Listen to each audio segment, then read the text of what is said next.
take a life. Do you want to cross that line?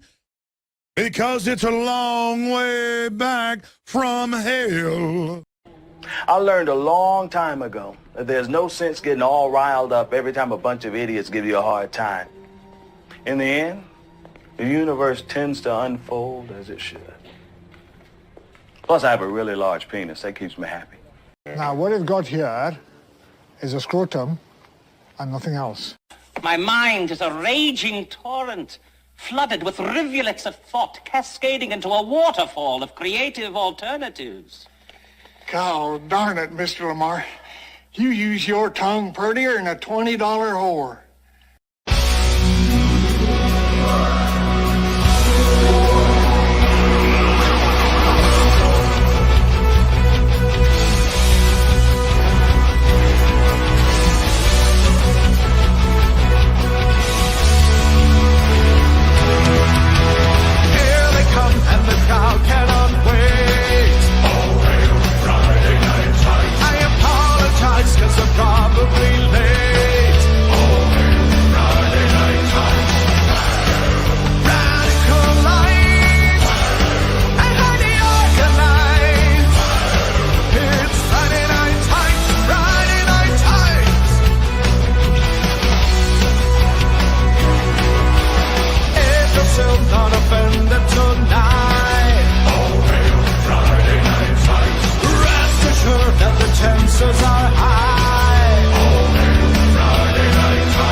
Sorry.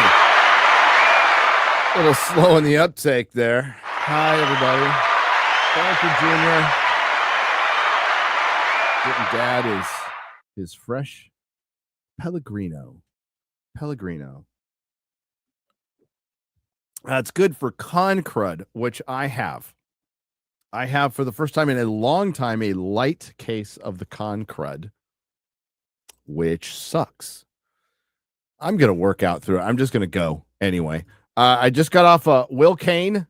So thank you to Will Kane for having me on. Thank you. Great, Will Kane. I love that he's got a show on Fox. He's a good dude. He's one of the good dudes over there. So go follow him on Twitter and all that good stuff and go watch all his stuff. He's a sports guy who gets he gets the culture stuff. He gets it like very few people do. I just got off the Will Kane show, but I am running at about 75% today, which is about, well, no, my 100% is like 60% of everyone else. So it's like 33 and a third. And the numbers don't lie. And that spells disaster for you at sacrifice. A sacrifice. Yeah, I'm running about. This is probably ill-advised live stream. This is an ill-advised live stream because I'm kind of out of it. But let's go. Let's fucking go. Because we have to finish up some squaring up from Monday. And that's what we're going to do. But I get back was out of the loop a little bit. We were driving for a couple of days back from San Diego. Well, back from Los Angeles. So we went to Pasadena, hung out with Chris, was the plus one to go see his plus one to go see Fantastic Four. Then we went to Comic-Con, and then Angel Studios invited me and Drinker and Chris and Alan to go see the premiere of Sketch, which I'll talk about in a little bit. Full access media. What full access media? And by the way, everything from now on is an absolute triumph. Everything from now on elicits tears of joy. I'm gonna cry like Kevin Smith after every fucking movie. No, I'm not. It was fun. It was interesting. Got to meet Terry Crews. That was briefly. It's very cool. Very cool. Very cool. Former Charger Terry Crews, by the way, former San Diego Charger. But yeah, I'm gonna sound stuffy and crappy right now. Totally sold out. Yeah, that's me. Just selling out left and right. But while I was gone, I was a little bit out of the loop, but correct me if I'm wrong. Some Jim bro apologized for Sydney Sweeney being a Nazi, which triggered a tsunami. Did I get that right?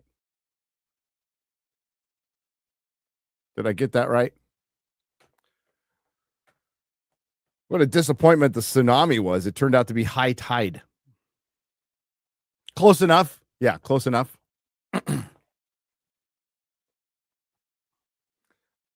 I don't know who the Jim guy is. I honestly don't know. Yeah, don't apologize. It's just, for one, I don't know the details and the in and outs. I just know it's bad apologizing. I think somebody who put it best, somebody said it on Twitter. I can't remember who. Apologize to an individual that you've wronged. That's totally fine. You gotta admit when you're wrong. Don't ever apologize to the mob. Hell no. Never works. It never works. So don't know really what's going on there. I'm sure some of my compatriots have done many videos on it. Ryan's probably already done too. Well, you say YouTube has been shitty lately. YouTube has been changing things left and right. It's kind of insane. So they're implementing their AI. They changed their monetization. Some good changes, like you can say fuck in the first 7 seconds now and you won't get demonetized. So that's a plus.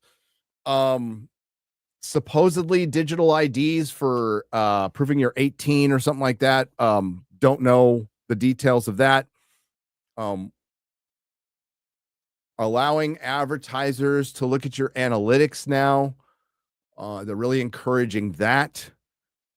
And they want you to click a box for that. Yeah, a lot of changes in 6 months. And you can't say it like them changing to AI is just, we just talked about it on Will Kane. There's not a lot we can do about it. They've done some good stuff. Like they're not going to monetize AI, they say. So it's good and bad. That's YouTube. They've always managed to snatch defeat out of the jaws of victory.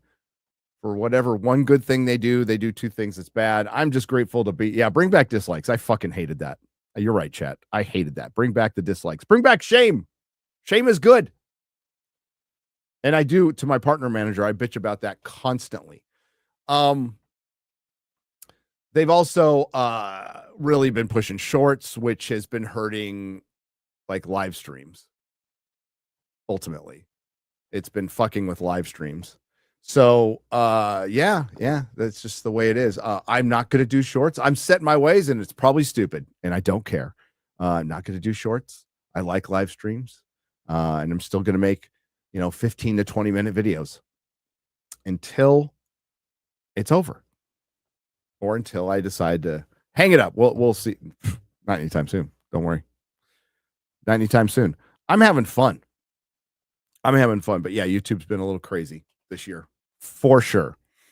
And it's been very noticeable amongst many creators. Am I going full commando? How do you know I'm going full commando? How do you know? Yeah, shorts suck. I fucking hate them. And they always pop up, and I'm always like, show me less shorts. Maybe the 50th time I tell them, but they try to sneak it in on your feed, and it just dominates. And the shorts aren't even like of people I fucking subscribe to. You know, it's like, if you're gonna do it, give me a short from somebody I subscribe to.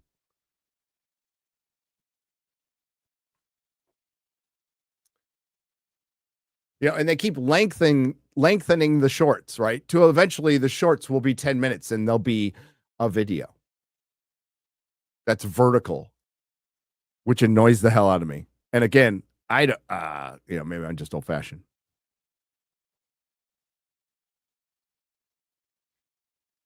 No, AI videos are the worst. I was just talking about it to Will. I listened to a lot of ancient civilization and history videos, a ton of them.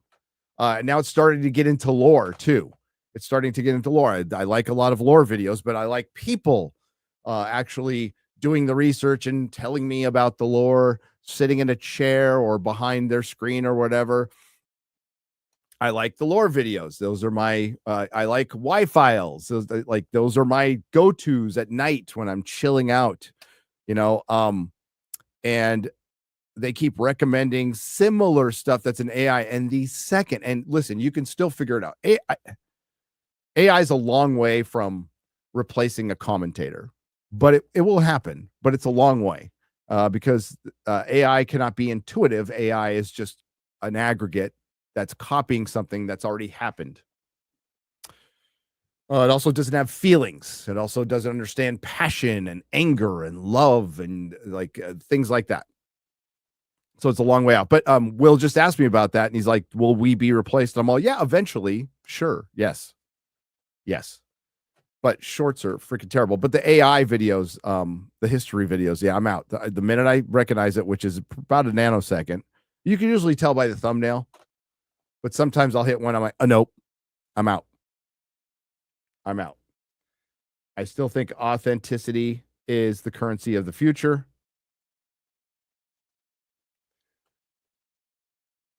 And thank you. I worked long and hard on that thumbnail, by the way. Speaking of AI, I used no AI in that thumbnail. I searched Sydney Sweeney boobs SNL, got a picture, hit print screen, opened up Paint to make sure it was the right size, and then put it in here. That was a lot of work. Shoo! And yes, I opened up fucking Paint. Don't really. I don't even go to Photoshop anymore. I could still use it, but I don't go. That was a tough day. Then started the stream. Didn't even fucking title it today. Boobs. You're right, chat. Boobs. Didn't even title it. Go tit. So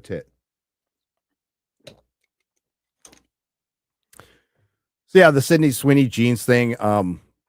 Again, talked about it on Will Kane. It's a direct response to 2 years ago with Dylan Mulvaney and Bud Light. It's a direct response. I fully believe that they knew so their intention was a pun. I hope people don't misunderstand me on Will Kane. The intention of the marketing department of American Eagle was, we are going to use a pun. But they have to be crazy not to think that there will be a little backlash. And my belief is they were completely aware that there would be a little backlash and they didn't care, which is great, which is fucking fantastic. But they absolutely knew, unless this is just pure blind, dumb luck. But it sounds to me like they got a pretty savvy marketing manager who goes, you know what? This might piss off some people on TikTok, and we're not going to give a fuck. Because guess what? The amount of people who are pissed off about this is the same number who were pissed off about it before, but now the companies recognize it's minuscule. It might sound loud on social media, but if you go look at the stock price, if you go look at the sales where these jeans are selling out now, it's insignificant and always has been. The amount of trans people, while there's a high number of trans people, including trans kids in Hollywood and in London, the amount that you actually see IRL outside of a comic shop or at a Comic-Con is next to zero. Pretty much the same amount I saw walking around San Francisco every day for 18 years.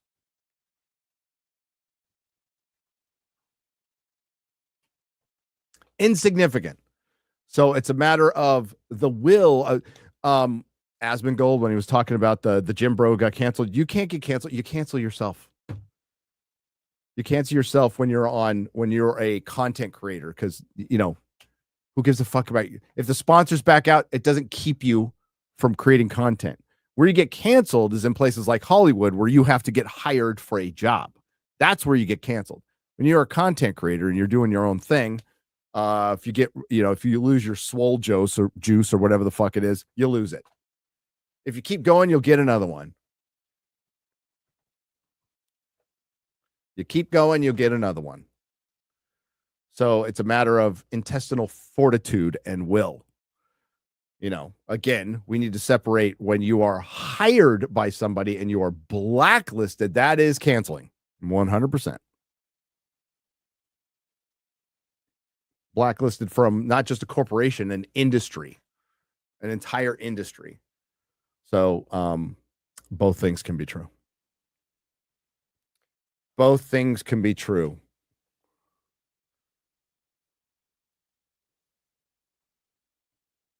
Testicular fortitude. There's also intestinal fortitude. But you're right. Testicular fortitude. You can say that too.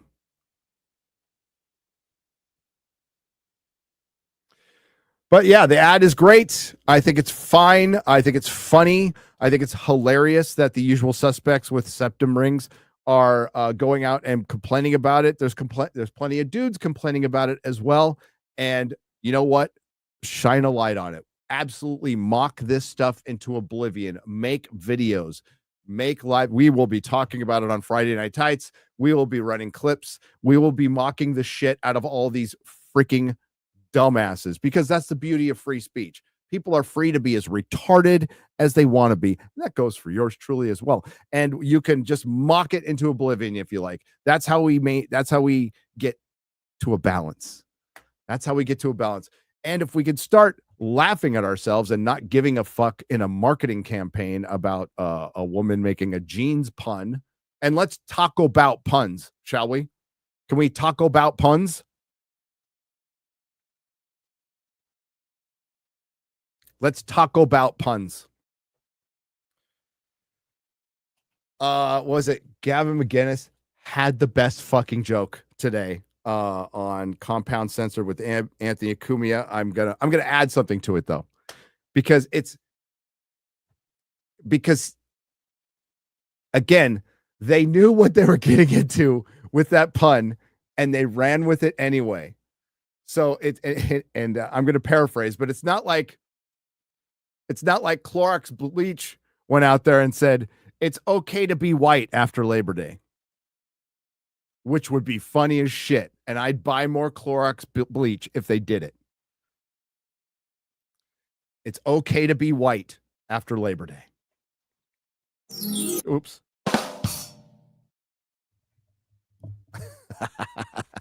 That's good.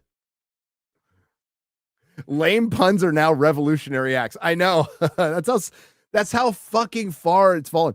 And again, talked about it on Will Kane. I'm like, we need America to remove the stick from its ass. And that means everybody gets made fun of. Trump, everybody, absolutely everybody. You, me, Jeremy. We fucking shit on each other more than we shit on anything else, particularly behind the scenes.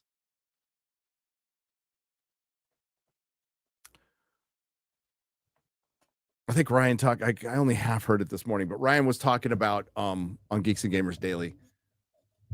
Do not throw stones in glass houses. We have all said and did Some pretty heinous shit. We live long lives. We live long lives. We make mistakes.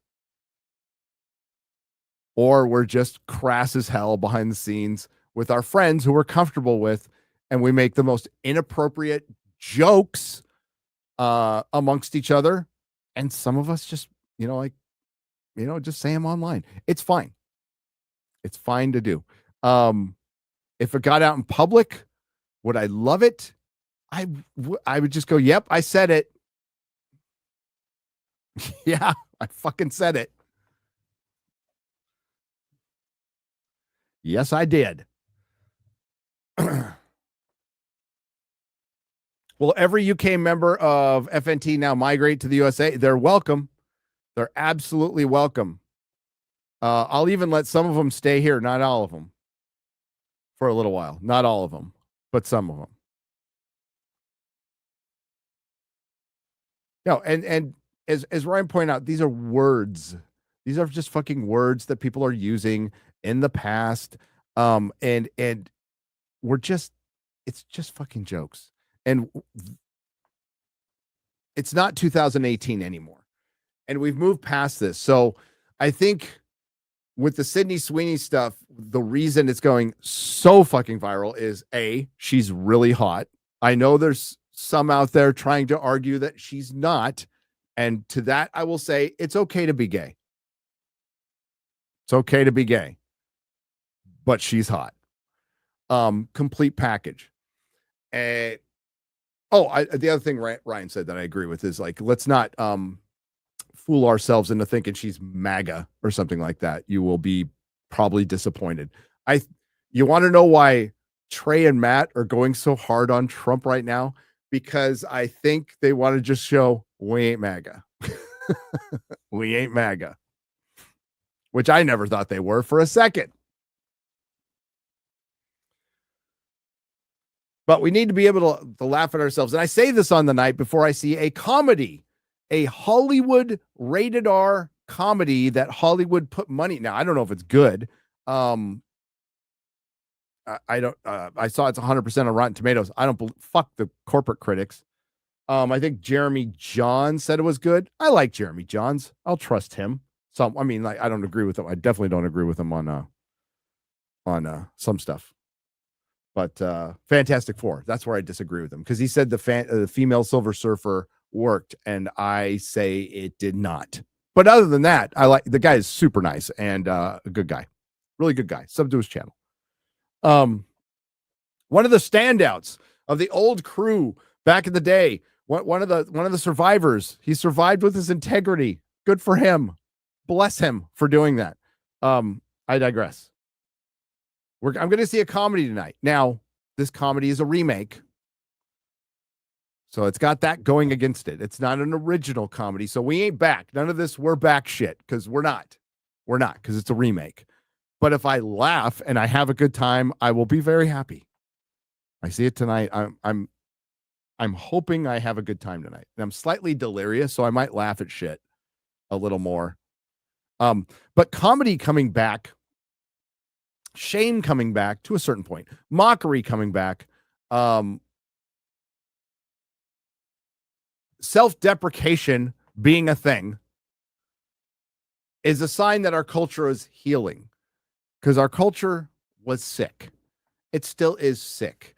I think with the cultural shift and the proclamations that woke is dead, I'll believe that when I see it. I think the public appetite for it is dead. I don't think the appetite to make it is dead in Hollywood. So I think it's a very nuanced argument, even though Piers has got a book out that says woke is dead. And they made an interesting argument that got overshadowed with the Trump criticism in South Park last week, which was much better than the Trump stuff, who they can make fun of. But at least I would say next time, don't you reuse jokes and try to make it funny. Oh, and I would say throw a jab at Biden and Kamala at some point. And I'll say it again. I hated their COVID episode. I hated it. It's the worst thing they've ever done. But it's a sign that things are getting better. a cultural ecosystem, the things start dying out. You start noticing it. First, it's the lower forms of life. It's little stuff. And then it becomes something like comedy, which is major. Disbrew pointed out what a lot of people pointed out for years. The court jester was able to say things to the king that nobody else could say until he was beheaded, most cases. But that's what comedy is supposed to be. And it took many years off when their guys were in the White House. That's why Colbert's gone. That's why many others will be gone. Their job was to, it's not going after Trump. It is the lack of going after Biden. It is the lack of balance that's upset a lot of people very legitimately. And we still haven't seen it. Where's the criticism of Gavin Newsom in Hollywood? Where's the criticism of this guy? He has been a shit show for your entire industry. Your entire industry is leaving the state under his watch. He closed Disneyland too long under his watch, pissing off Bob Iger, but Bob Iger still backs him. And you got to wonder why. San Francisco and LA have descended into hellscapes on his watch. And there's never any, and he's fucking easy to make fun of. He's fucking California psycho. And he started like he's on Adderall or something, in my opinion, because he started to talk like this, and he's starting to like move like Destiny a little bit and talk like a robot or an automaton and do this shit. It's easy to make fun of. And not a single fucking person is making fun of him in Hollywood. That's weird. That's fucking strange. Sure, his wife can describe what Harvey Weinstein's penis looks like, but that was the past. Okay. Sure, he slept with his campaign manager's wife, who was his best friend, but that was the past. And he, like, we don't want to, like, that's fine. If you get over that stuff, I honestly, fine. But he keeps fucking over everybody in California. That's who he's fucking every day. And they don't say a thing. Not a thing. Adam Carolla. Adam Carolla is on the outside. Adam Carolla is a podcaster now. And good for him. But nobody on the inside. And they should be roasting this guy daily. He's fucked your industry. He finally gave you a tax break that is filled with caveats. That's not going to help at all. Go look at Film Threat's interview with, oh my God. Jim's going to cape me for that now. See, I'm out of it. There's Jim Agnew. Ooh, thank God I got that. Jim Agnew's, I just saw him at Comic-Con. It's like, bro, I'm out of it right now. Jim Agnew's interview on Film Threat will explain it all. The tax cut isn't going to help at all. It's got, for one, it's got a cap, and it's filled with DEI caveats, filled with them, including, but not limited to, land acknowledgments. Land acknowledgments. But they're going to keep voting Daddy Gavin in. And yes, that's what they were calling him, particularly in West Hollywood. Daddy Gavin, and in the Castro, well, all of San Francisco. There was a time when San Francisco had a gay district. Now it's just San Francisco.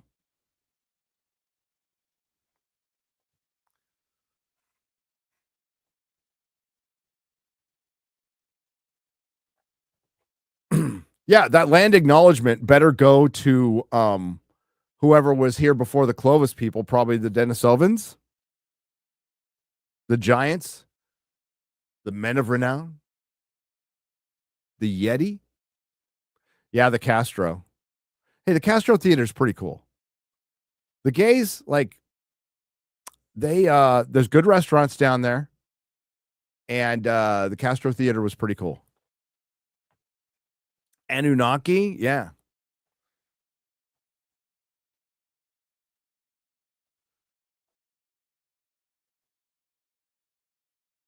the gays can run restaurants and keep theaters clean for sure.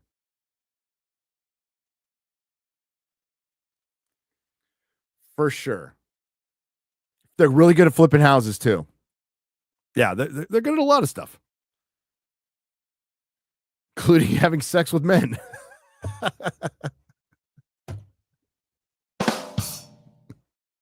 Here all week. Here all week. But yeah, so the Sydney Sweeney stuff I think is fun as hell, and it's been fun to watch, and we'll cover it on FNT tomorrow. We'll cover it on FNT tomorrow. As far as some Jim Bro apologizing, well, that was ill-advised. But I have no opinion on it, really. The tsunami was high tide. It was kind of a disappointment. But I'm glad everybody's fine. But, you know, I was thinking, I didn't want like a bunch of people to die. Okay. Let me make that clear. It was like the tsunami from the Japan earthquake where you could see it. Like when it hit Crescent City, it did kind of mess up some people's boats. So that's not good. But you could see it come in. So I was in a tsunami warning in Maui in, what was it, 2007? When was not the Fukushima earthquake, but the previous earthquake in Japan before that? Whatever it was. I was out in the water snorkeling when that tsunami hit Maui. So it was very light tsunami. 2004. Yeah, it was 2004. Early 2000s. Early 2000s. So I was out snorkeling with my wife and our friends. And all of a sudden the Coast Guard comes up and just goes, get on the boat, stay on the boat. All right, cool. So they kept us from coming in. We stayed a certain amount out from the harbor. And then when the tsunami came in, you could see it. And it came in for a while, right? You could see it kind of swirling around the harbor like a big toilet at the time. It wasn't like there wasn't a whirlpool or anything, but you could see it come in. It was fascinating to watch. But yeah, I was like, of all the fucking luck, the one time I go fucking snorkeling in Hawaii, there's a tsunami. I lived my entire life in California without a single tsunami warning. Not the Boxing Day tsunami. It was no, not 2004. It was 2007. So there was another one. It was from a earthquake in Japan. It was 2007. And it wasn't as big of an earthquake as the Russian one. That was a huge earthquake. So that was a thrust earthquake. And you can't. I don't know if the whales showing up dead was from this earthquake or from another. I don't know if it was true or not. But I'd be very interesting to see as data rolls in later on to see if any continents or any land masses shifted like Japan did. And it actually, the Japan earthquake slowed the rotation of the earth.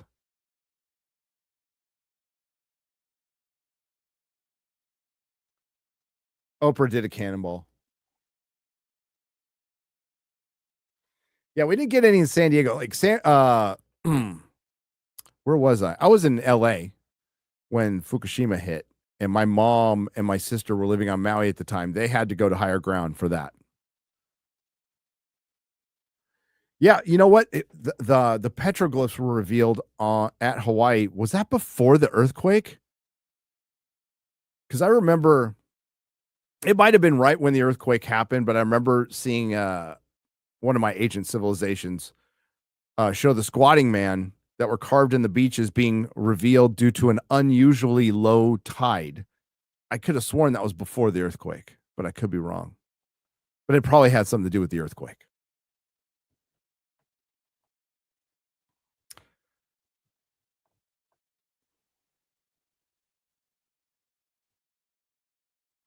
Little Bill Hicks. Little Bill Hicks. Whoa, Carrie, your sister-in-law was on a bridge during Fukushima. Fuck that. That Fukushima, that tsunami was terrifying. That was a lot of dead people.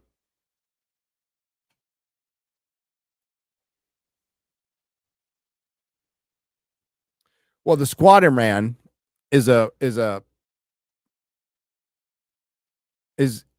basically a repeated image or petroglyph that you see. You see it in Hawaii, you see it on Easter Island, you see it in North America, you see it everywhere. And Robert Schock believes that that is what you saw during a solar event, because if a major solar event happens, you won't just see northern lights, you'll start seeing images, plasma images in the sky that look a lot like the Squatting Man and a lot of the petroglyphs you see around there. We've talked about it a bunch on Forbidden Frontier, so go look at there. But there has been experiments where they run plasma experiments and you see the Squatting Man and stuff like that. So they saw that in the sky because there was some kind of massive solar event that was cataclysmic. But they saw like bird images, like stick figures of men and birds in the sky. That would probably freak a lot of people out and they'd remember it. It's really interesting. It's really interesting stuff. Fantastic Four is not doing good either.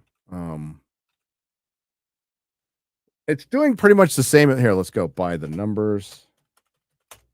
Let's go to regular talk and not terrifying world-ending talk. That's for Forbidden Frontier. Box office. So lots of competition. Like, I like Superman more than Man of Steel. I like Man of Steel more than Superman's James Gunn. I like Fantastic Four. I hate Fantastic Four just because I'm rooting for James Gunn's Superman. It's normal fan stuff. Normal fan stuff. My belief, my opinion is these are both, to varying degrees, very mediocre movies doing mediocre business. Acting very mediocrely. Is that a word? The Midsummer mid-movie. The Midsummer mid-movie. And they're both getting their asses handed to them by retarded dinosaurs.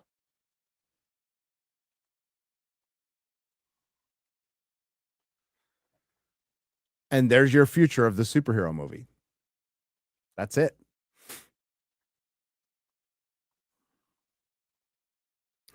I might even go out on a limb. Oh, I'll say it. Fuck it. I think Spider-Man Brand New Day is better than both of these movies.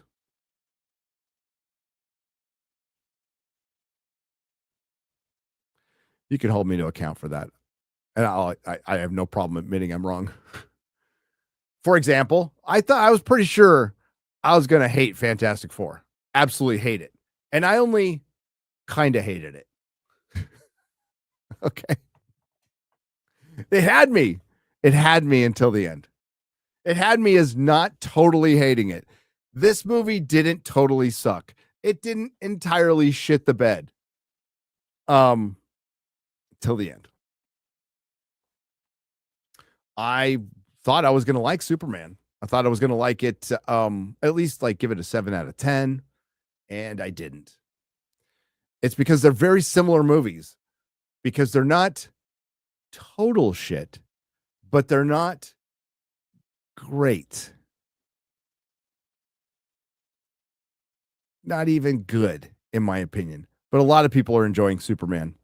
A lot of people enjoyed Fantastic Four, but not enough. Not enough. Numbers pretty close, though. They both had very whelming opening weekends. We'll say whelming. Superman had 125 million. Fantastic Four had 117. In more theaters, by the way, 200 more theaters. If we go to, and you're just going to have to believe me, I'm not going to pull this up. We go to the daily box office. You know, it's slightly under Superman. Superman had like a $12 million Monday, correct? And a $17 million Tuesday, which is phenomenal. phenomenal. Fantastic Four had a $10 million Monday and a $14 million Tuesday. Still pretty good for a Tuesday. Problem is, it's a 30%, it's 36% up off of, so Superman's drop was 55%, right? 55% on Monday. Correct me if I'm wrong. 61% drop for Fantastic Four. I guess I can show you. Let's do a visual aid. Let's do some visual aids. Let's do some visual aids. All right. So, I don't care who wins the box office, by the way. I could give a flying fuck. It will not change my opinion on either movie. Just as Avatar making the GDP of a small European country doesn't convince me it's good, because they suck. They're not just no, they suck. Amazing effects, character designs that are crap. The last one was woke and intersectional as fuck. Yep, make tons of money. On the other hand, The Better Man, one of the better movies I've seen this year, biggest flop of the year. Still, biggest flop of the year. About a British pop star I know next to nothing about as a monkey. And it's a biopic. And it's better written, better acted. And in some cases, the special effects are better than both superhero movies. Certainly a better message. Certainly a better message.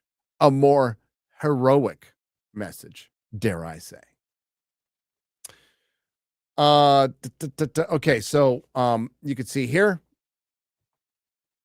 you know, it's tracking a little bit behind Superman, which I thought would be the case. I thought Superman would be kicking its ass, though, just to be clear. I said Superman's going to beat Fantastic Four, but I thought it would be throttling it, and it's not. So international box office, I mean, a little bit better than Superman's, but trailing way behind, just like Superman. So we can't say it's now the superhero movie that's looking like it's in trouble internationally, not just Superman. So this is not a specific move to Superman, but I think it is specific to both of these films. This problem is very, and you could go out there with all the cope. And I want to remind everybody about content creators, not you guys. You guys do what you like. I love you guys. Content creators. Try to be consistent. I'm not trying to push narratives. I am not pushing Zaslav good guy, Iger bad guy. I would suggest Zaslav probably bad guy, Iger worse guy. That's what I think. They're Hollywood executives. I'm not going to root for one over the other.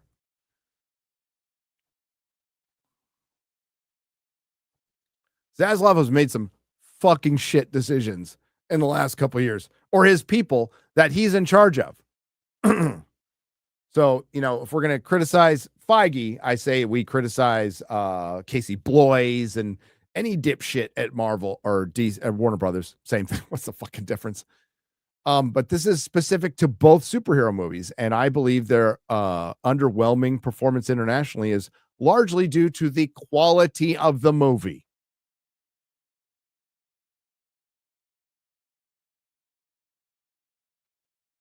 Now, has the quality of the movie affected the brand of DC? Affected the brand of Marvel? Affected the brand of the superhero? Affected the brand of Hollywood? Yes. Has that led to people rolling their eyes? Sure, but they're going to see the Dumb Dinosaur movie. So what's the difference between the Dumb Dinosaur movie and the dumb superhero movies, which are not as dumb as the dinosaur movie? The dinosaur movie is dumb. It's not a good movie. Not and not even on a I just want to see dinosaurs killing humans level. Very few humans die in the dinosaur movie.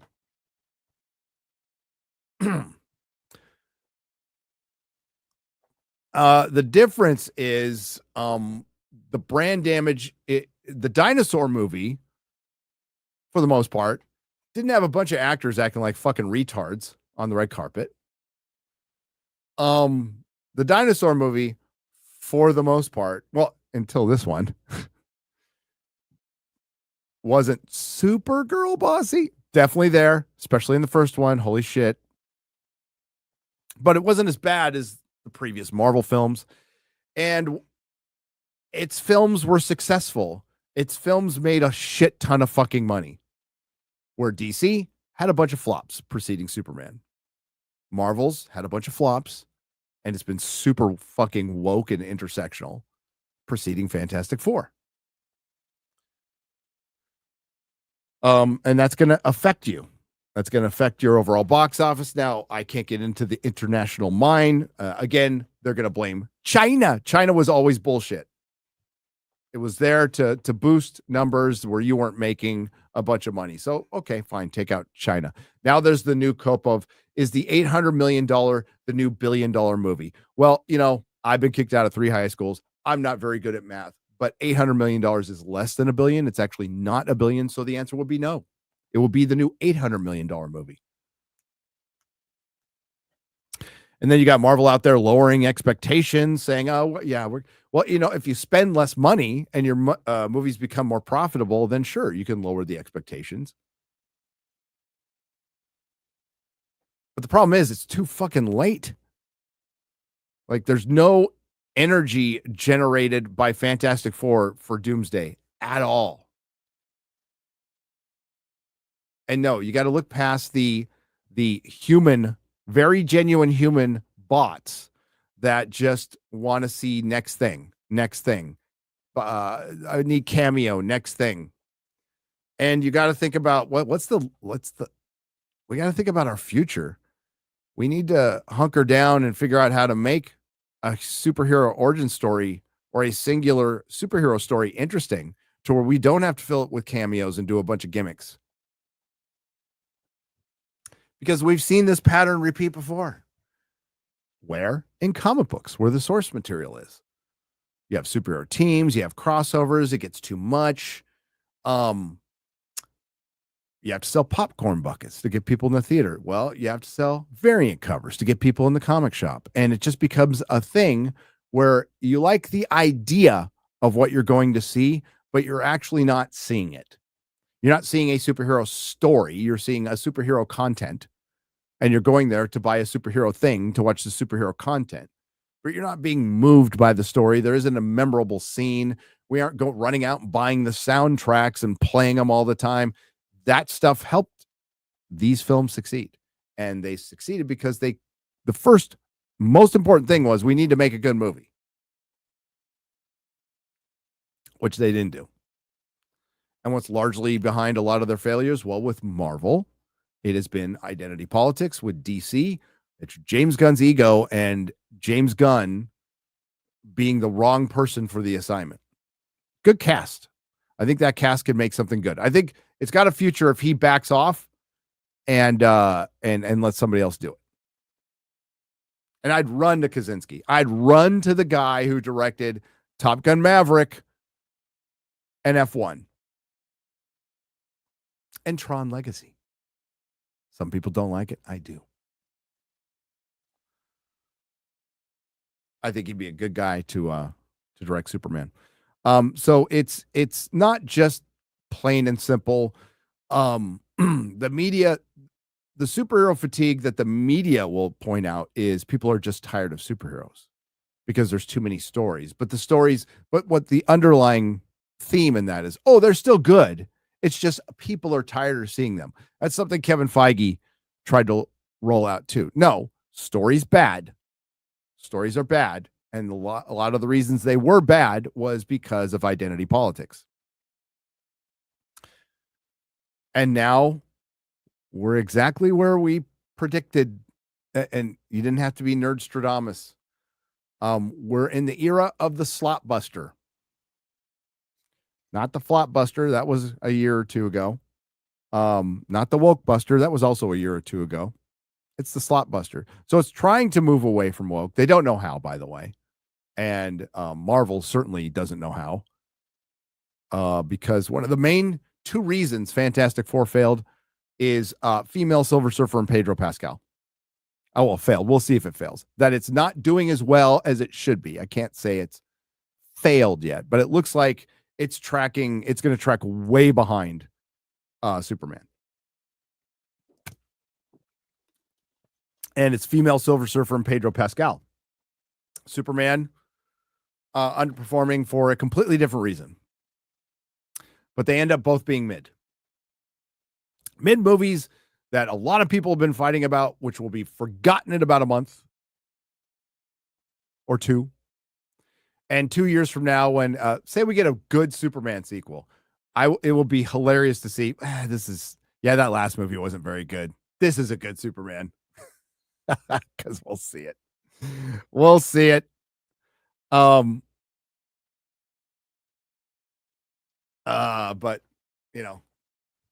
such is life.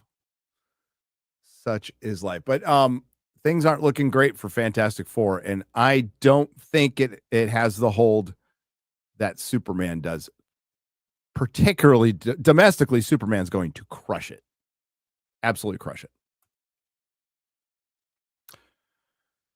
But we'll have a lot of time to talk about it. Maybe people will continue to talk about it because, this month we have Naked Gun, Nobody 2, Freakier Friday.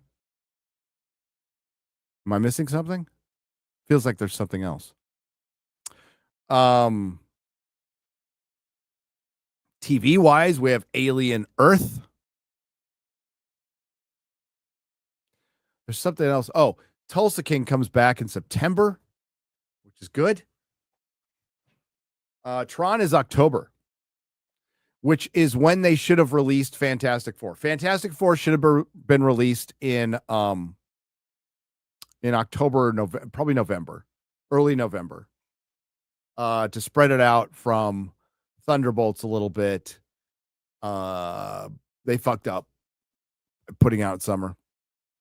Yeah, Tron looked cool. I saw they had a really they had a good display at Comic-Con. Tron looks pretty cool, but there's great potential for girl bossery there. Oh yeah, the Downton Abbey movie's coming out. I saw a trailer for that. Weapons is coming out. I want to see Weapons. That looks pretty good. But nothing uber blockbuster. There's no uber tentpole coming out. Tron, I would consider that, but that's like a fall blockbuster. Wicked and Avatar. Downtown Abbey. I think that's a little different.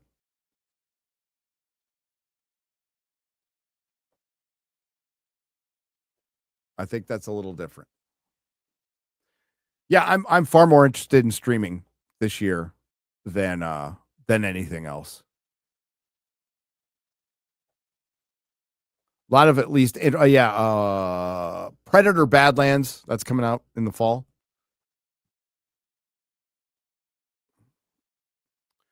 Yeah, I watched the Ozzy funeral chat. That was very sad. K-pop Demon Hunters is for girls. I'm gonna roast the shit out of Star Trek. Nobody's watching Strange New Worlds right now. Oh, I'm gonna look at that War of the Worlds. I saw that pop up on Prime. I might watch that today. I need a good laugh. That looks pretty fucking bad. Am I gonna Spartacus? I'm gonna roast Spartacus, House of Ashur. And fucking Stephen DeKnight going out there making a goddamn fool of himself. You haven't watched it. How did you know she didn't train? How did you know she didn't have a hard time? Okay.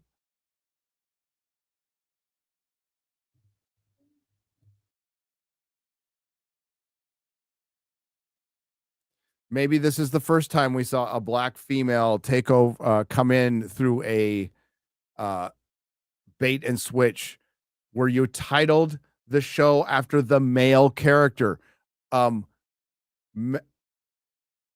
Fury Road. Oh, wait. We had a Mad Max saga with Furiosa. Furiosa, a Mad Max saga. We just had the ballerina from the world of John Wick. And now we have Spartacus, who's fucking dead. With a black female lead. We've never seen this before, Stephen, tonight. This week.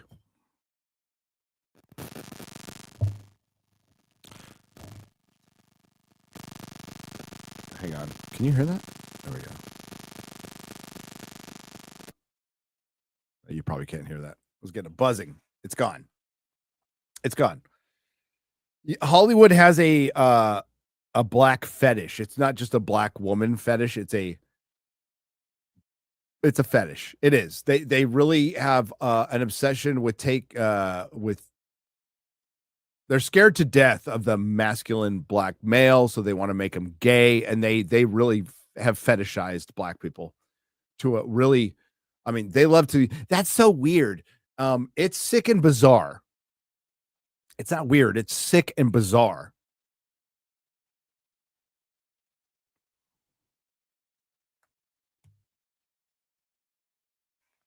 Yeah, dude. It is terrible to throw stuff on the field, the court.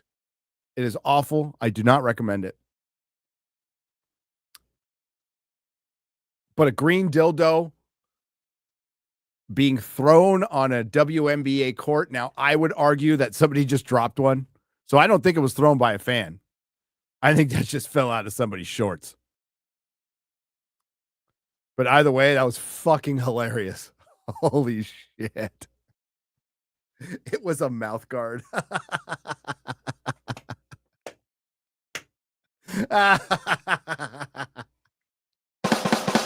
Good one, chat. Holy shit. Holy shit.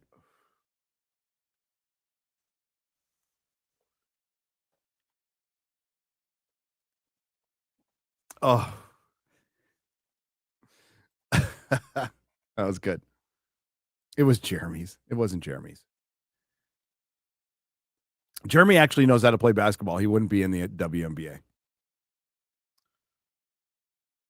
Gonna give my friend some rare credit.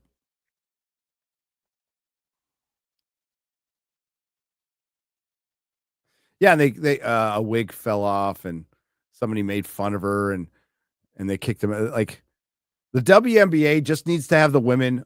It needs to be like hockey. They just need to get in brawls like 3 or 4 times a game, and that might make it interesting. And honestly, it's on brand for a bunch of lesbians to beat the hell out of each other.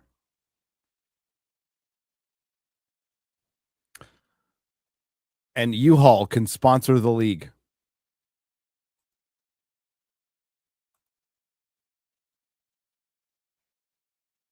Jeremy's would be. Yes, you say Jeremy's wouldn't be green? It would absolutely be green. It would have a Geeks and Gamers logo on it. Man knows how to merchandise.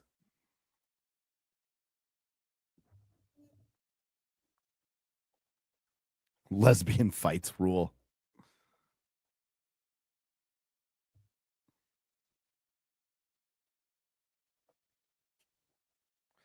All right. Let's get to the squaring up, shall we? Enough of the babbling. What's this? Another month, another freebie. Hail Gary, hail the fellowship, hail the chat. Hail to you. Hail to you.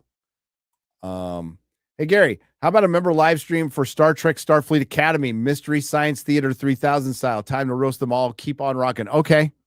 We'll do it. We're going to do a live review of Alien Earth, me and Mahler, when it airs in 2 weeks. So look for it on the main channel on I'm guessing it's going to air probably what? 9 Eastern, 8 Central. That's my guess. So whenever the show ends, Mahler and I will be live for a little bit talking about it. And that will be on August 12th, Tuesday, August 12th. Stay tuned. But yeah, I'll do member watch parties for Starfleet Academy. I'm back for that one. Fuck yeah. And Sunday Jeff is a new member. Thank you. Thank you. All right. And excuse me, DSPing through all this. But yeah, Concord's weird because I don't have a fever or anything. You could totally, it's just a stuffy nose. It's annoying. That's all it is. Clank, I'm a tank for $5 says Pedro Pascal can now make a deal with Mephisto to take over the Avengers. That would be the only way to justify it, to be honest with you. Axie042 for $5 says Thor should lead the Avengers. Thor led the Avengers for a decade in the comics, but everyone forgets that.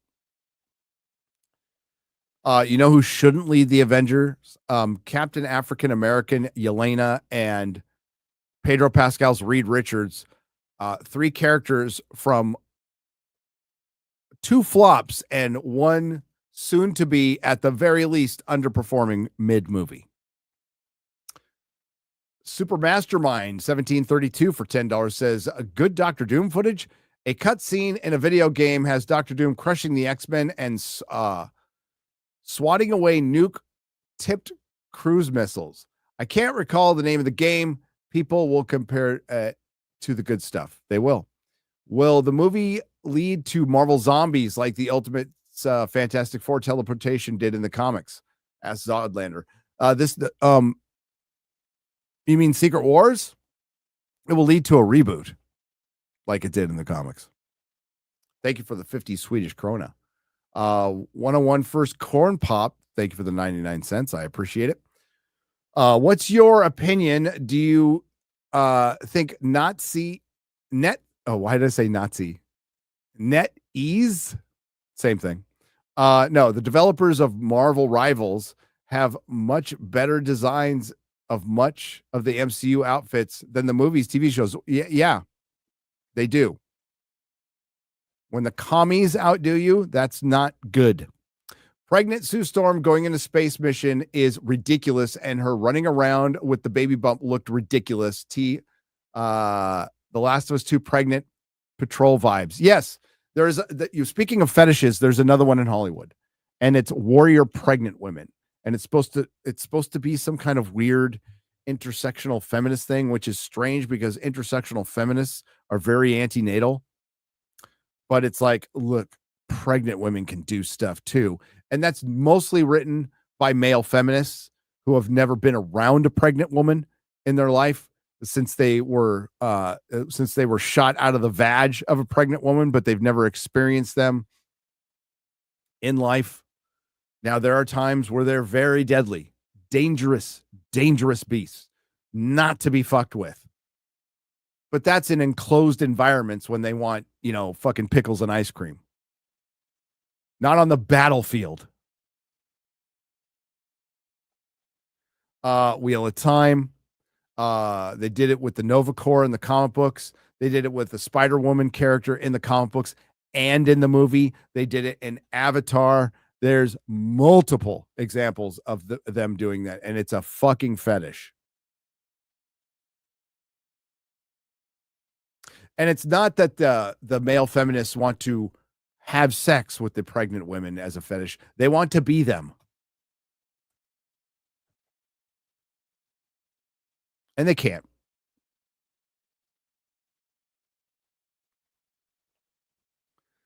Galactus wanting to quit would be like Jaws wanting to go vegan halfway through the movie. Yes.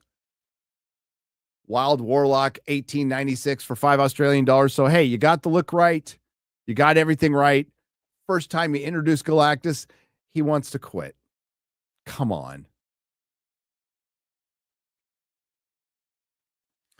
Conan the Barbarian with Jason Momoa. I don't hate that movie. I own that movie. I think he would have been a really good Conan.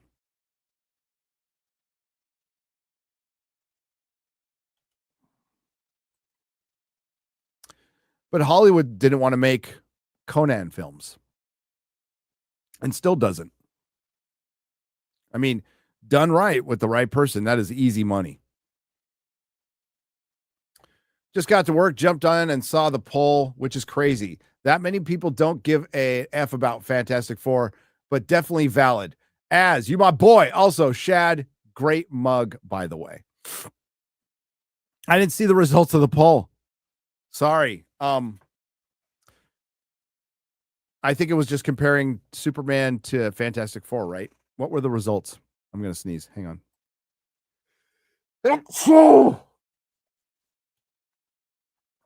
And when you sneeze and you have a beard, there's just little spot checks you got to do. Yes, there's a nooner because I didn't get to all the super chats on Monday. Thank you. Thank you for the bless yous. Yeah, I didn't hit the mute button. But yeah, I don't know what the results were, but two mid movies doing very mid right now. One's doing better domestically, and they'll take that win. Does Superman get to 700 million? It could. If they leave it in the theaters long enough, it could. Certainly. Does Fantastic Four get 700 million? Not a fucking chance. Not a chance. Not a chance. Does it get to 600 million? Ooh, that would not be good. If Fantastic Four finishes 550, for one, that's a flop. That's a flop. What's the budget? Pretty sure it's 200 million.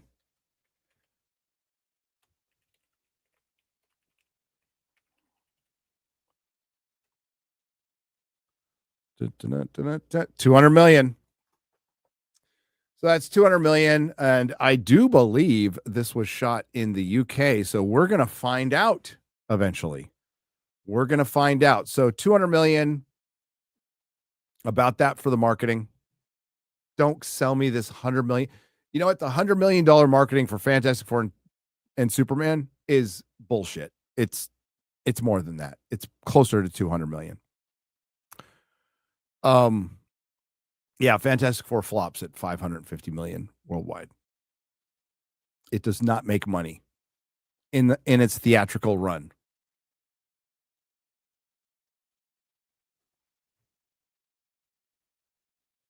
Pregnant Fight Club, for real. Drinker apparently liked it. Hang on. There we go. Drinker apparently liked it. Thought it was AI at first. Definitely 6 out of 10, though. I think, hang on.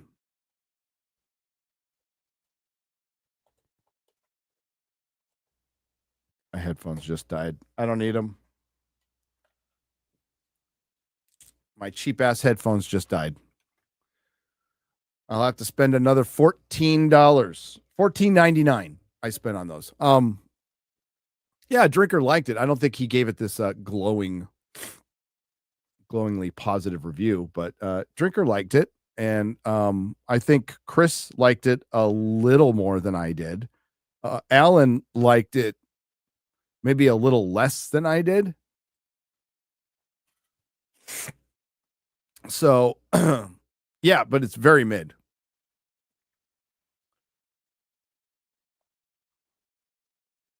Yeah, Drinker has a different opinion. What a sellout. I'm never going to talk to him again. He likes the movie a little more than I do. What an asshole.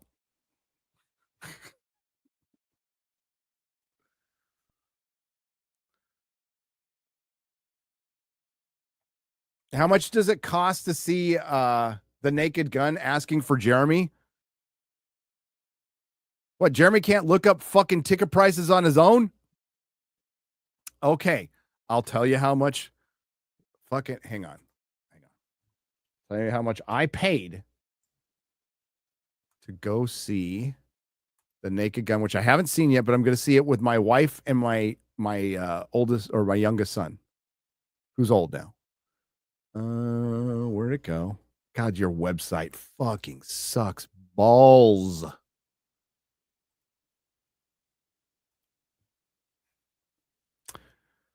Verifying it's not a robot. I am a robot.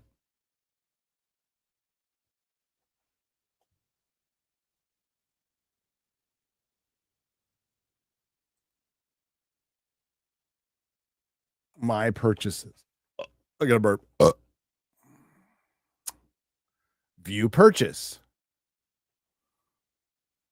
Full disclosure here. How much holy shit. Oh, fuck. God damn it.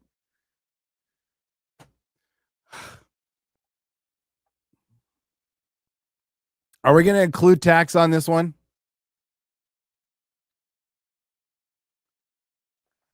Are we going to include tax on this one?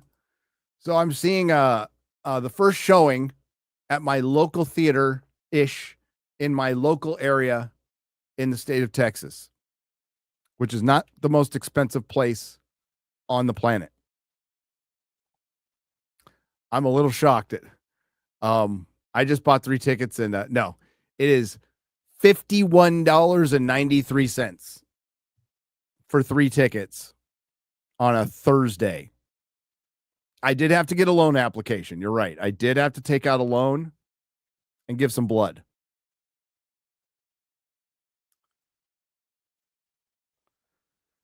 $56.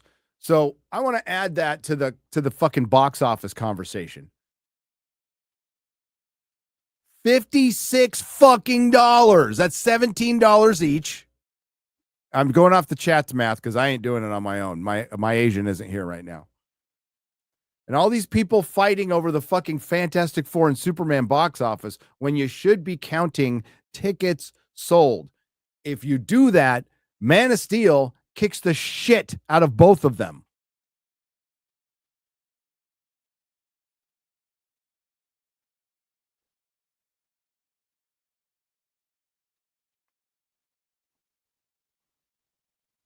Oh, and then we have to sit through a half an hour of commercials, right? Half hour of fucking commercials to the point where they're starting to tell you, I think the AMC does this and Regal does this. They're telling you the time the movie actually starts. So if it's a 7:00 movie, it's going to start at about 7, give or take, 25 or 30. Is there a Naked Gun popcorn bucket? I guess I'll find out. $56 fucking dollars. Ugh. I was talking to Jeremy. I got this runny nose. And I'm like, I don't want to be on Will Kane talking about drugs and with a runny nose.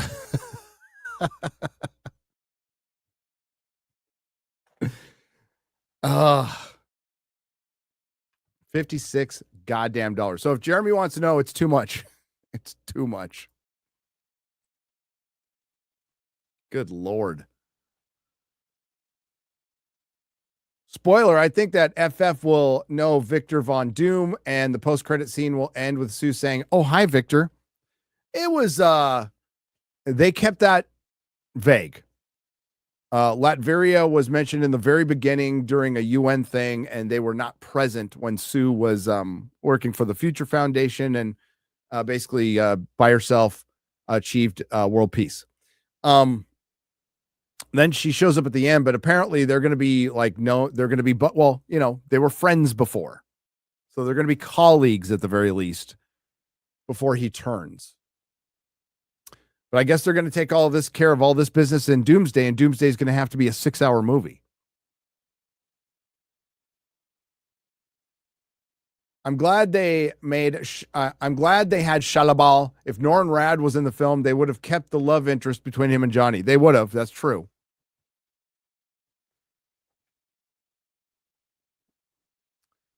But that's like, do you want to drown or be set on fire? And we shouldn't have to make these decisions. That's the whole point, is we shouldn't have to make, because James Gunn is so irreverent. We're going to make Jor-El evil and make him a butt of a joke with the Superman harem because LOL, that's so funny and irreverent. And then we're faced with female Silver Surfer and Pedro Pascal, which are just forced errors. Forced errors that hurt your box office, that hurt the word of mouth, because you change that Jor-El scene, that changes the movie for a lot of people. There's still its flaws. Superman's biggest flaw was Superman wasn't super in it. He got his ass fucking kicked. And you can't deny that happened. A quick fix for that would have been a montage like Fantastic Four did, showing him actually being a hero and kicking some ass. That could have fixed that. Would have gone a long way. Would have given a passing grade. Some people would have given it a passing grade. You fix those two things, little minor errors. Those are story driven. Female Silver Surfer, you can't overcome that. It's a bad idea from conception to fruition.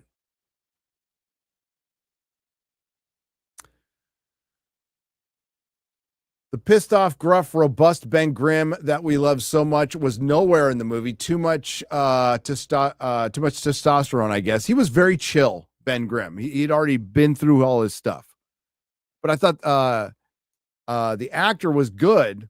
He said fucking something stupid on the press junket, and listen, that's going to get around, and that's going to affect your movie in the second weekend. You fucking retard. I want Ben Grimm to throw fascists into space. Well, Jack Kirby fought real fascists. Jack Kirby fought real fascists.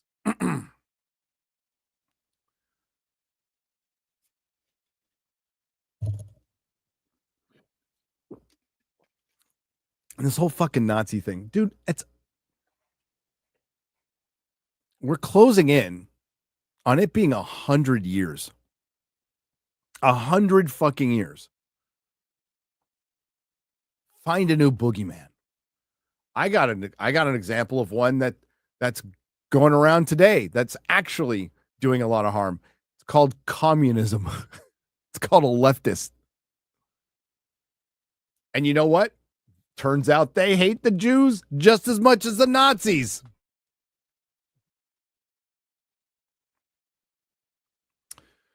F4 was the standard was the standard for what a big budget production should be. It wasn't anything more than that. Fantastic Four is very difficult to adapt. Superman is not. Fantastic Four is very difficult to adapt. They approached it with the right idea stylistically. The execution failed in Disney Marvel's inability to not be Disney Marvel. They have to be Disney Marvel. They can't avoid themselves anymore. It is in their DNA. The female Silver Surfer was put in because there was too many men. And then what could have been a good hero moment for Sue Storm working with the Fantastic Four, she was robbed by the storytelling because they had her work with the female Silver Surfer, which ejected all the men out of the end of the fucking story. Reed Richards had to be reminded to go save his fucking baby. Now, there's aloof Reed. But Reed sees Franklin in mortal danger, and this is what your introduction. I want to remind everybody, everything's been done in the comics, especially when thousands of them were made. But this is your introduction. You want to show the core of these characters. And this is what you wasted on? You're building a foundation that you can take away from later by messing with powers and doing interesting things with, like any division within the team. But first, you have to show them as a team being heroes, and you have to show each individual hero in that team being a hero. Do you understand that? This is the flaw of fucking Superman and ultimately the flaw of Fantastic Four. These are superhero movies where the heroes aren't allowed to be heroes in the end. So what the hell are you building on? You're not building on anything. You're building on deconstruction. Still. God, I thought we were going to move past this shit. I think Critical Drinker liked it. He did. And I talked to him about it.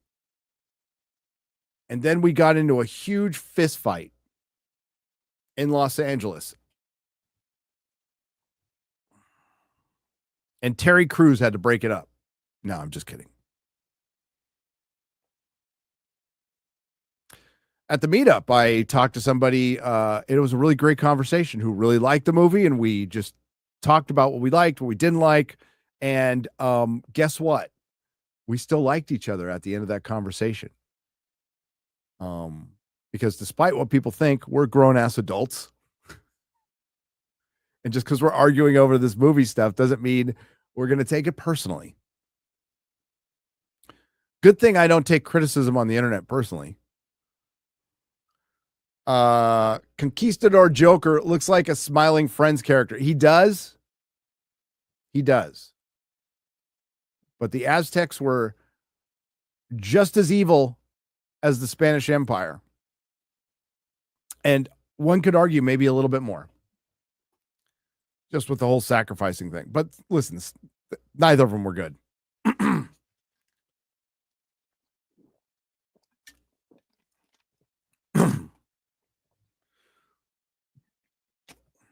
But the more powerful empire won. That's called life.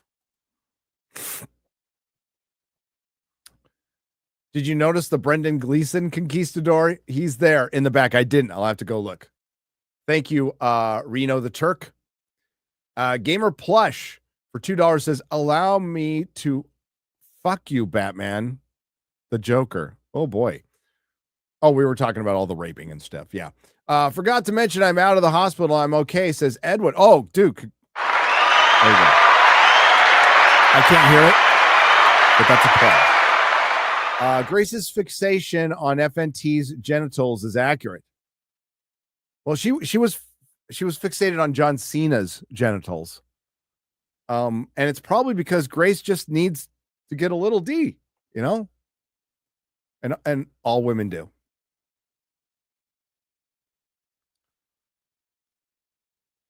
Listen, I'm glad Grace is on YouTube. I got no problem with her. I think, bimbos need representation too. Okay. Manhattan bimbos. South Park episode was extremely fun, but I guess ideologues will complain no matter which side they're on. They'll complain if you displease them. Says Varn for 5. Yes. We can argue whether or not like how funny it was, but when I went on Twitter and told everybody to stop being a fucking pussy, it was basically just the fact that they made fun of him. Now we can argue the merits of the comedy of the episode, which I thought was redone jokes, a little stale. I did laugh at the end with the naked Trump, and he's out there for you, and they got the naked Trump taking off his clothes in the desert and the dick coming up because it was just so fucking over the top. And that's what it was supposed to be. But what got lost in that episode is the nuance of the argument of Cartman with woke being dead. And everybody he points out that, well, now everybody's saying retarded and everybody hates the Jews. I have no meaning in my life now. And he gets Butters to commit suicide in a car. Was fucking hilarious. And there's a nuanced argument that I wish they would have kind of gone on a little further. And they didn't. And the NPR stuff in the beginning, when he's like, it's hilarious. Gay rappers in Mexico are upset that that Afghani women were stoned to death. And what's really funny is they were stoned to death for getting raped. It's terrible, but it's funny. It's terrible, but it's funny. But then it just, we'll see. Their next episode is next week. More Trump stuff. Hey guys, I've been dealing with bad health and anxiety. Currently still battling it. Was in the hospital and had a bad panic attack. This has been going on for 8 days. If any of you have tips, I would love it. Well, hopefully they have tips in the hospital. Like anxiety and panic attacks can turn into something very serious. But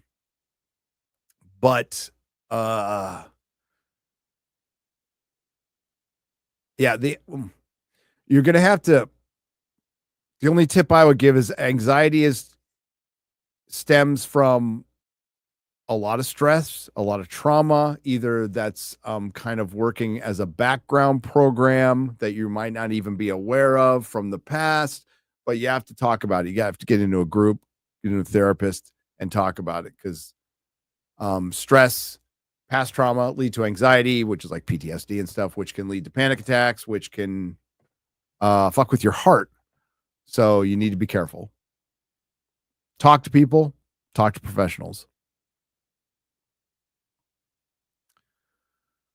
Joseph Peters 2589 for $10 says, hail FNT, hail the fellowship. Can't wait to pick up your book, Gary. Much love. Keep up the Lord's work. Thank you for picking up the book. I appreciate it.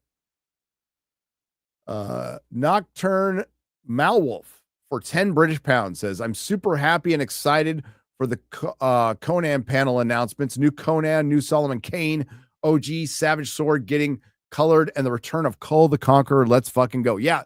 They're doing a lot of good work over there at Titan. And I saw some of it. They got some new Elric stuff. But I'm down for all of that. There was no Doctor Who stuff to be seen anywhere. I think there was some stickers, but all of their books were all pretty much sword and sorcery. They had a whole Conan section. It was great. Oh, and that, here, I'll show you. I got one for Razor Fist. If you're out there, I'm sure you're listening, Razor. You're not. I don't have it. Damn it. I don't have it. But I got the heavy metal Elric cover.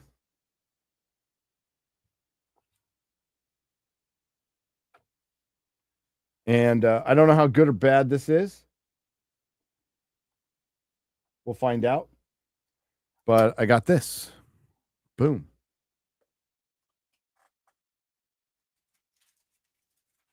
I didn't like other than one big comic, I didn't do a ton of buying. If I hadn't bought that one big comic, this would have been the lightest I've ever walked out of Comic-Con. Why does Az think about Galactus limit in a hole being 37 seconds? I don't know. If Venice AI isn't ethnically sourced, I'll pass. I'll check on that. I bet you anything he's going to do BetterHelp next. No. Andrew Valdez, I will not be doing a BetterHelp read ever. I have been offered, and I said no. I believe my response was hell no.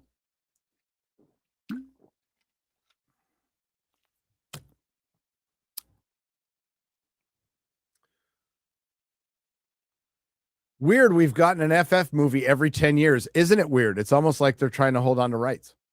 Josh Kelsey has dropped $19.99. Thank you very much, Josh. Didn't say anything, just walks away. That's what he does. Looks like all of your sources were wrong. About what?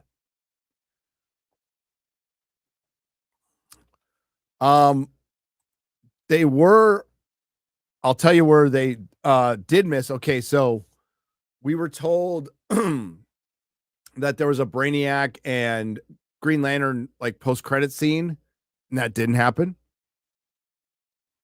I was told that and it was cut out, by the way. I was told there was a full Galactus destroying the planet, and you see like an alien life form that's non-human being killed horribly, and it's supposed to be like a terrifying scene. That was completely cut out. But you can see where they were leading for it, because Johnny goes, Are there living things down there? And they don't answer the question. Well, there were.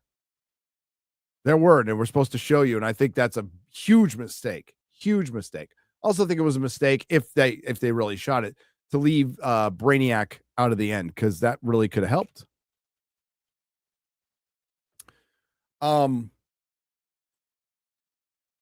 Yeah, if that's what you're referring to. But yeah. But my sources being the people who a guy who works inside of Marvel. That would be my source. The same one who told me that Punisher and Hulk were going to be in Spider-Man in December of last year.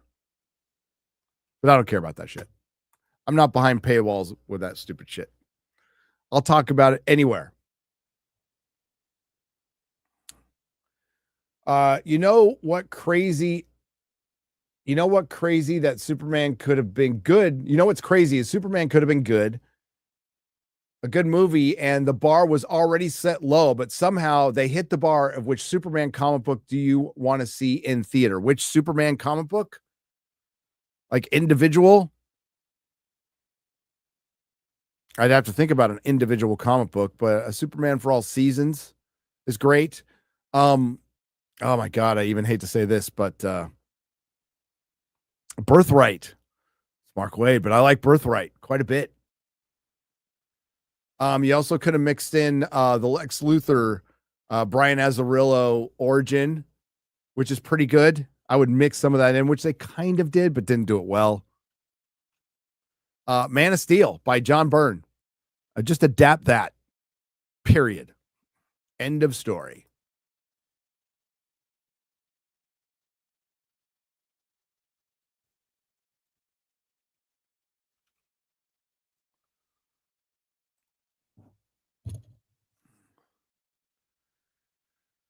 A sad week for pop culture with the deaths of Ozzy and Hulkster. Growing up in post-Soviet Union Eastern Europe, everyone knew who they were. Rest in peace to the legends, and hail FNT. Rest in peace, the masterpiece PD. Yes. RIP to both of them. I don't care what they did. Both of them did horrible things in their life during spouts of alcoholism, cocaine abuse, and all that. As long as they didn't murder or rape anybody that I know of. Hulk was an American icon and a huge part of my teenage years watching wrestling and stuff. And Ozzy was the soundtrack to my life with his solo career in Black Sabbath. I have been constantly listening to Black Sabbath and Ozzy music since I was 11.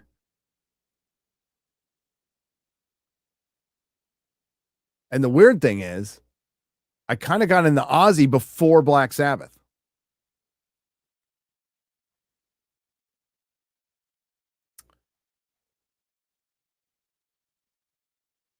Oh, I'm going to sneeze again. Hang on. I'll mute this time.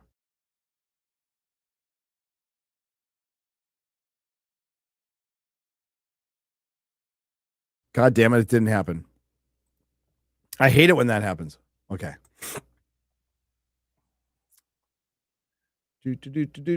Okay. In before the South Park rips both sides bullshit, it's never been equal. Don't forget that they basically told everyone to vote for Biden in 2020 pandemic special, which they did. Is that it? Still pretty funny, but the idea that they're not shit libs is bullshit. I think that's why they're completely leaning into ripping on Trump. But let's not forget that these shit libs made an episode with Muhammad. Okay. You got to credit them for that. They get a lot of credit for that from me. And I don't think it's a good argument, but it's an argument that they didn't go after Biden because they were in this rights thing and they were only doing specials. They still have plenty of time to go after. They go after Biden right now and Kamala right now. They can. But they also went after have you seen Team America? They went after the guy who gave them a leg up. George Clooney is one of the reasons South Park is here.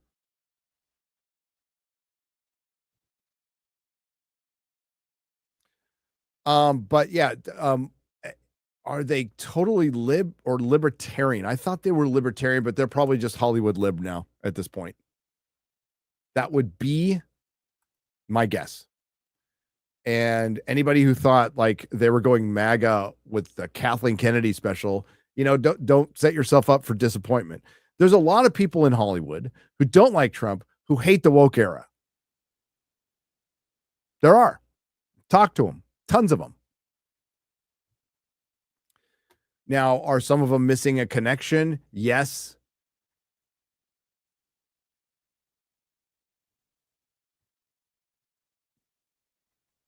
Between like what's killed comedy, for example, and the rise of woke, and they completely miss that connection. And then they support people who would actually destroy comedy some more. Yeah. Can't help you there. Ronan for 100 INRs says, hey, Gary, excuse me, you would hate to know this, but people were cheering in my screening when Shalabal kicked Galactus's ass. Like Fantastic Four, by the way, and liked Fantastic Four, by the way, and your channel. Hey, all good. Yeah, there were people cheering in my theater too. They were all critics, but there were. The Silver Surfer is Norin Rad, says Eric, and he is right. Every new MCU movie should be judged by the standard of Iron Man 2 or Thor 2. By that standard, how was Pedro 4? I would rather watch Iron Man 2 and Thor 2 every single time. I'll go one further. I'll watch Iron Man 3. I'd rather watch Iron Man 3. Because Robert Downey Jr., I hate what they did to the Mandarin. Don't get me wrong. But Robert Downey Jr. is in it. And guess what? It really cements the message that Iron Man is Tony Stark, not his armor.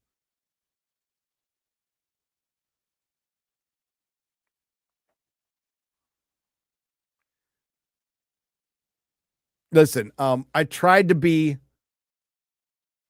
it's not that subtle. It's not that subtle. But some people, this may come as shocking news to the internet. Dude, shocking news to the internet. Some people read the title of my video review and did not watch the review. I know, shocking news. And then they commented that I was shilling and sweeping for the movie. And they didn't watch my review. Because I said, and I mean it. Jeremy disagrees with me, and that's okay. But I mean it. The Fantastic Four is the best Marvel movie of the year. It's the best Marvel movie of the year. Better than Thunderbolts. Better than Captain America 4.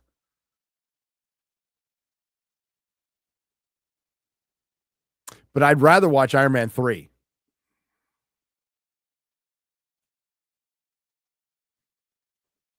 I would.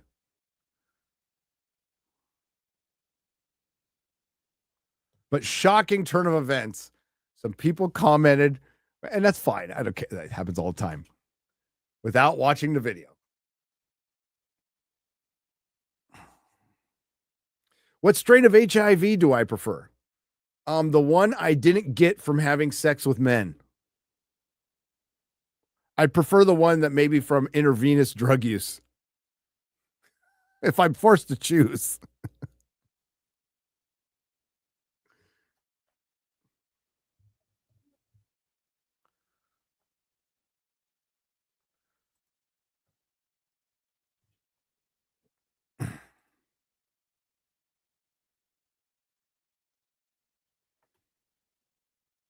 Intravenous. That's it.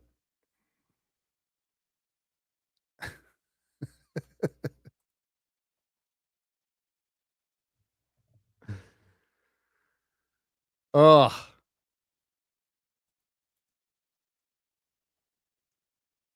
But I agree. Every MCU movie should be judged by the standard of Iron Man 2 and Thor 2. And Dark World gets a lot of shit. Dark World, I mean, it's not 10 out of 10, but it's got some very serious stuff in it. And I'd rather watch it. I just watched it the other day in 3D on my 3D TV. 3D is fucking annoying. I'm not going to do that anymore. It's a nice novelty, but it's annoying. Long-time listener, first-time super chat. All right. Teehee, Gary, I want to get into Ghost Rider and need a good jumping on point without spending my life savings. Any good recommendations? Jumping on point. I'm going to give you a couple of... I want to see if this is affordable.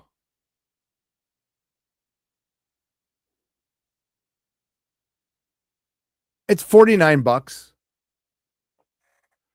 So get Ghost Rider. This is from mid 2000s.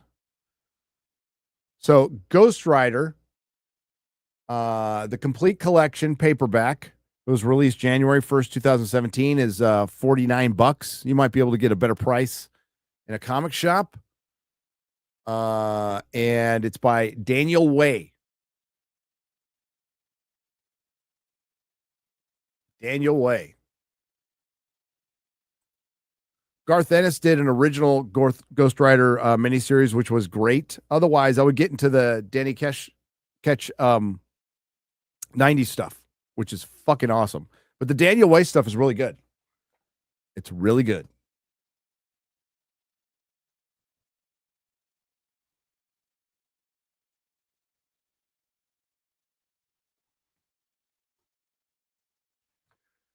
Sold like fire in my store.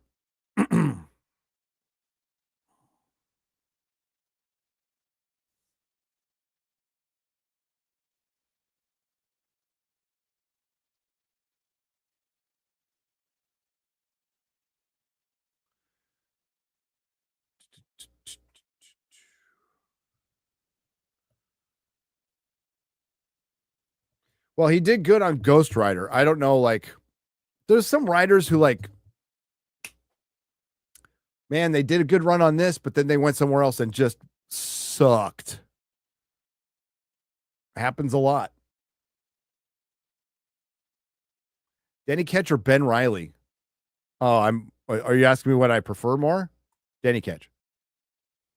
I like Ben Reilly a lot. I do. I like him as a character. I'm looking over at my 1/6 scale. I dig Ben Reilly, but they've done him dirty lately. Danny Ketch, like in the 90s, was a great ghost. Actually, his Ghost Rider stories are better than the original Johnny Blaze Ghost Rider stories. They're better stories.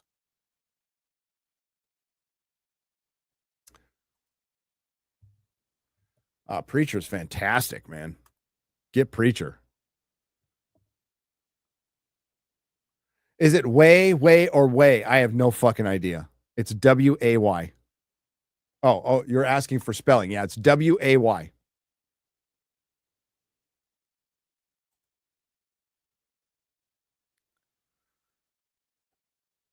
Listen, Hertz. I know what you look like now, motherfucker. I know what you look like. I met you at the meetup.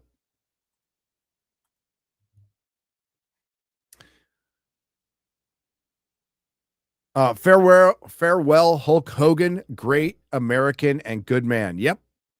Overcame some hard times. How dare he use the N-word 20 years ago? Had sex with somebody's wife. Probably did some drugs. Then overcame that stuff. And the only reason people were going after the Jim Bro, in my opinion, knowing very little about it, was probably his support for Trump. That's probably the sin that people pointed out that forced that dude to unfortunately bend the knee to the mob, and now both sides are going at him. That's the internet, by the way.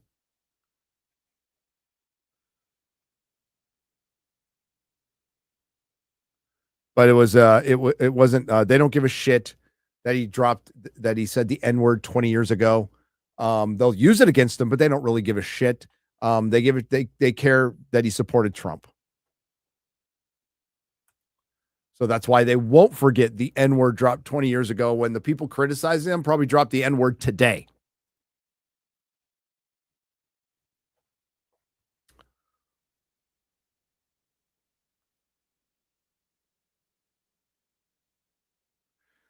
Fantastic Four saved more people in a montage than Superman. That is true. Where Fantastic Four succeeded and Superman failed was showing their heroes being heroic in the beginning. Imagine Harvey Weinstein defense. He has anxiety. I would roll with it at this point.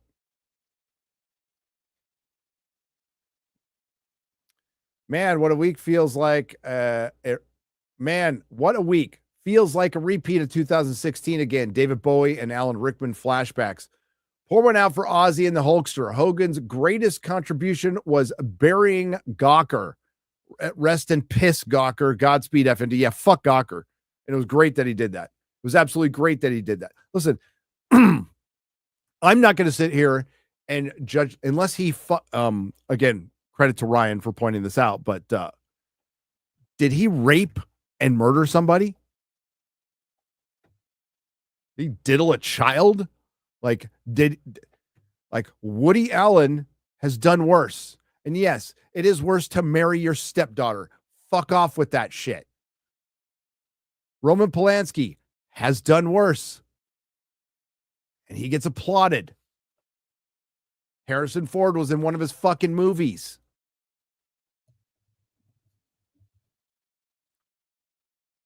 And don't sell me it was the 70s. I don't give a shit. It was wrong in the 70s too.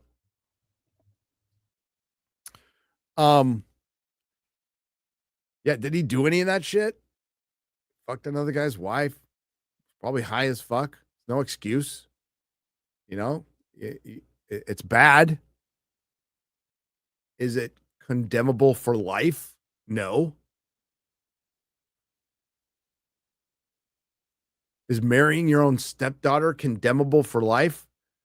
Well, unfortunately, in a lot of countries, no, it's kind of normal. Sometimes you sell your fucking daughter, your own daughter, to marriage in a lot of these countries producing just a lot of top physicists and science.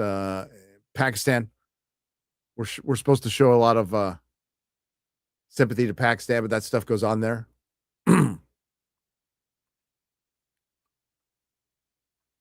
According to Charmin Obaid-Chinoy. Anyway. Yeah, he didn't do any of that. And Ozzy probably did horrible shit. Ozzy fucked over a lot of his fellow bandmates. Razor Fist has talked about it quite a bit. Ozzy and Sharon fucked over a lot of people.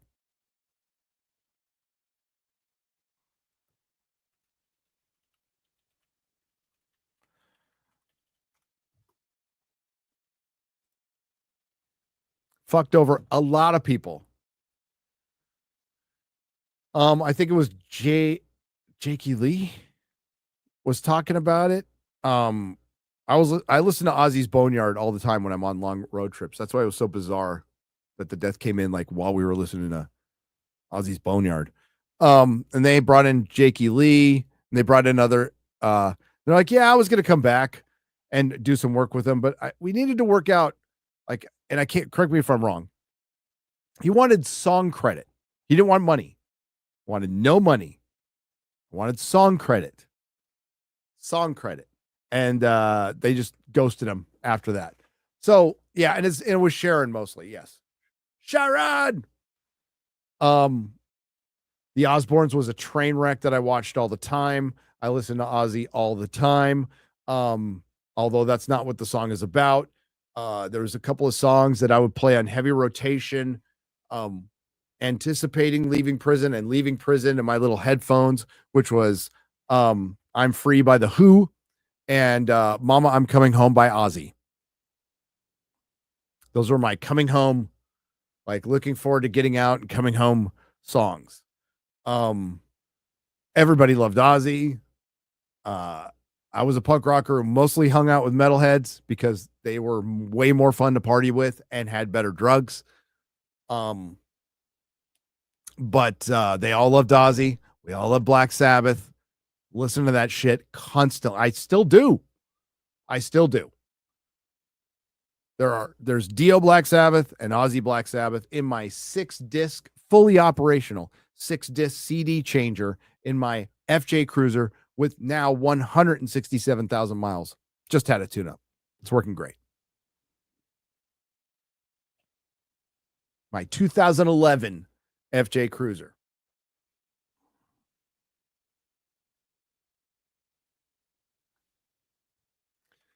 A huge part of our lives. Did he do horrible things? Yes. Did they overcome them? Make amends? Well, I mean, that's for them to judge within their lives. But like Bill Ward, who fucked over Bill Ward, right? With 13. Brought in some commie drummer. Well, I was Sharon. I was fucking Sharon. But Ozzy's got to take some responsibility too. He's not just being fucking led around by his wife like an auton. He's got to take some responsibility too. Fucked over Bill Ward. And you know what? Bill Ward sucked it up and they played together for the last time. Bill Ward got fucked over, man. Drummer for Black Sabbath.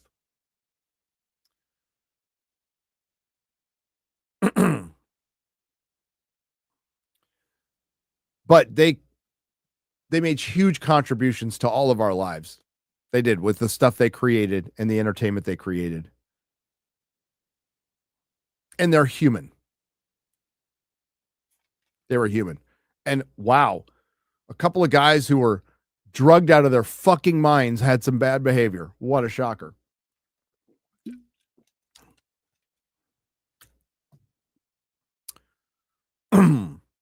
Let me tell you some bad news.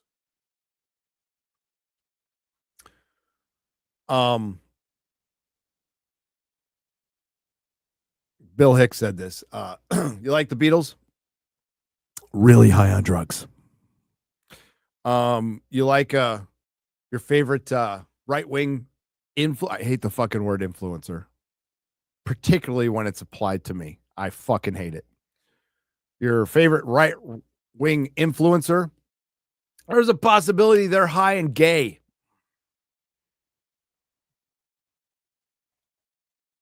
Or vice versa.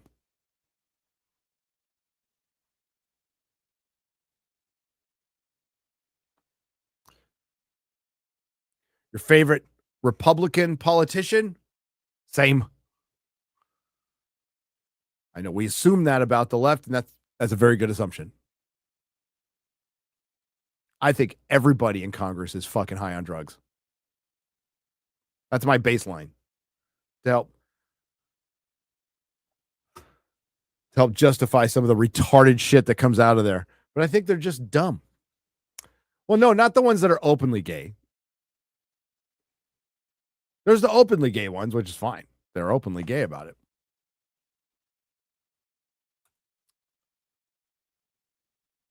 But there's Bible thumpers out there who don't practice what they preach. That would be, and that's just a guess. It's pure speculation. Don't know anything for a fact.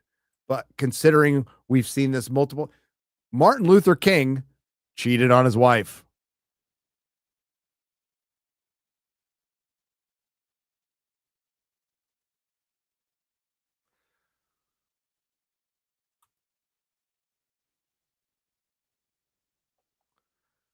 R.I.P. to Hulk Hogan. R.I.P. Galactus was, and that's from TJ Jordan 4207. Slice Dice Ooh for $9.99. Galactus was awesome. Also, I like how they defeated him Much better than in the 60s when they used the ultimate nullifier. Oh, wrong. Sorry, buddy. Sorry. Thank you for the super chat. I respectfully disagree. And non-comic fans, most on this panel, don't know how OP Sue is. Okay. Which frame of reference are you coming with Sue? Sue is the most powerful Fantastic Four.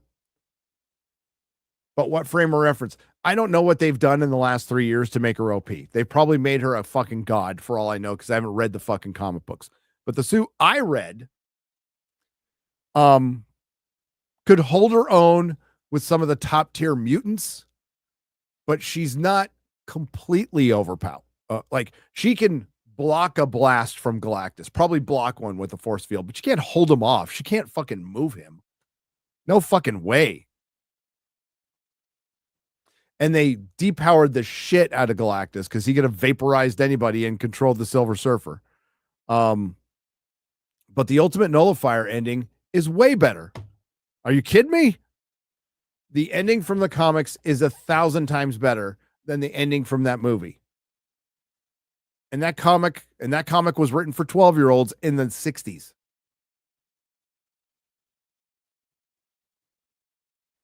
I mean, Galactus has the ability to create life. He does induce the pregnancy in the movie. But they depowered the fuck out of him. For one, they depowered Reed Richards too. He's stretching Reed like this far. It's not going to hurt Reed Richards. Reed Richards could wrap him. He can wrap himself around Galactus.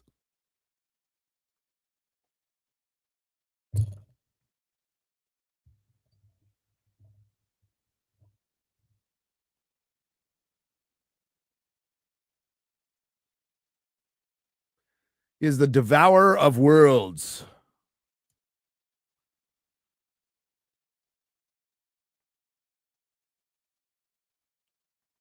So they depowered Reed. His powers were lame, utterly lame. Go watch The Incredibles again and watch how elastic, and I know it's animated, but you could certainly do that in live action. One Piece does a good job. I'm not going to say great, but they do a good job with Luffy's powers. But great is Elastigirl in the first fucking Incredibles too. I hate that movie. But the first one is amazing.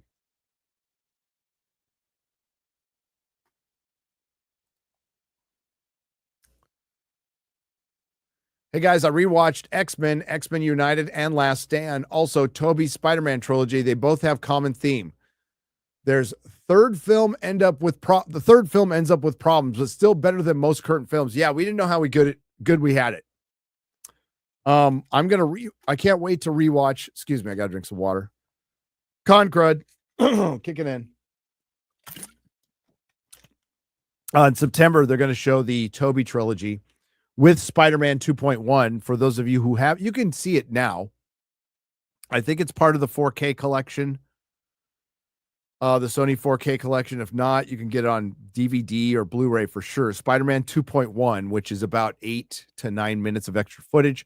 And it's great. It's fucking great. What was it called? Oh, remember the Spider-Man Super Bits? The DVD Super Bits, where they maximize the DVD, where they put no special features on. They just put the movie. Remember those? I still have mine. I wish they'd do that with 4K. I wish they'd do that with 4K. Because most of the 4K you're seeing ain't 4K. Sorry. But most of the Blu-rays you were seeing were not 1080p. 1080i or 720p. I know because I worked on them. It's all about compression.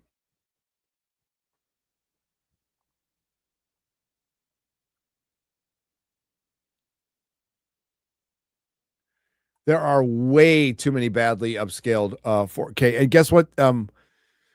AI will eventually figure that out someday. And we might get like decent, it'll be cheaper. So this is where you kind of want to root for AI, because upscaling film is insanely expensive and time consuming. And I know Robert will Robert Meyer Burnett, who did it for a living, will cry when I say this, but yeah, it's priced itself out of the market now, and you've got these boutique places doing it, and I'm grateful they're doing it. But God, the grain on some of the shit looks fucking terrible. But and it's not really, it's just Blu-ray. It's not even good. AI will eventually learn to make that good. Will it be as good as the theater experience? Probably not. Probably not. But it's the only way you're going to get physical media in the future. And they're all going to do it for streaming services. So you can put a disc out. And I still think they will, because it's easy money. And it'll be much easier money if you're not paying a bunch of people to upgrade it. Are people in Hollywood screaming right now that I'm saying that? Oh, they're not listening, but would they? Yes. And I'm sorry about that. Like, the job I did at Technicolor will be, if not, it probably already is taken over by AI. I don't hate Hollywood. Hollywood hates us right now. Not all of them, though. There's a lot of people out there who quietly want things to turn around. I like entertainment. It should be pretty obvious. I hate what they've been lately. DS9 and 4K. The only way we're getting DS9 and 4K is through AI. And it would be amazing. It would be absolutely amazing.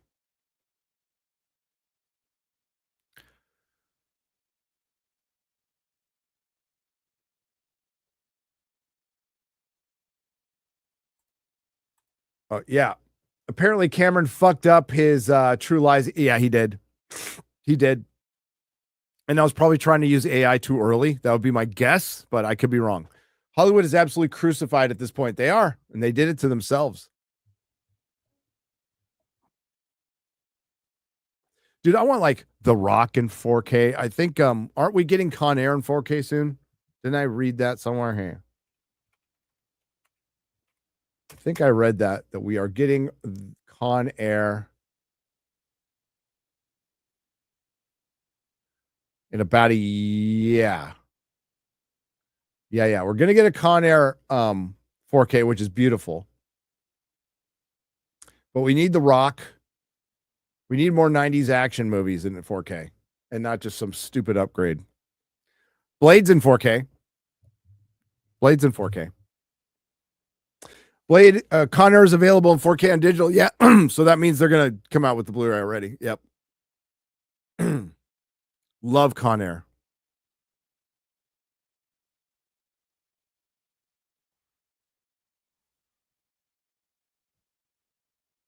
Yeah, I'm going to see Spinal Tap 2. I'm going to see it. Excuse me. Sorry. Sorry. Holy crap. Let's get back to this. Hey guys, I read that one. Ozzy Osbourne, Ozzy Osbourne, Hulk Hogan, HH, Pedro Pascal, PP.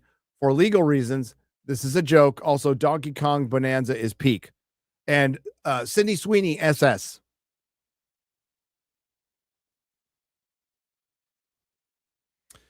To follow up from a post by High King Feanor about pitting Middle-earth characters against Star Wars characters, I want to ask who wins between the battle of Ungoliant or Abeloth, R.I.P. Ozzy and Hogan.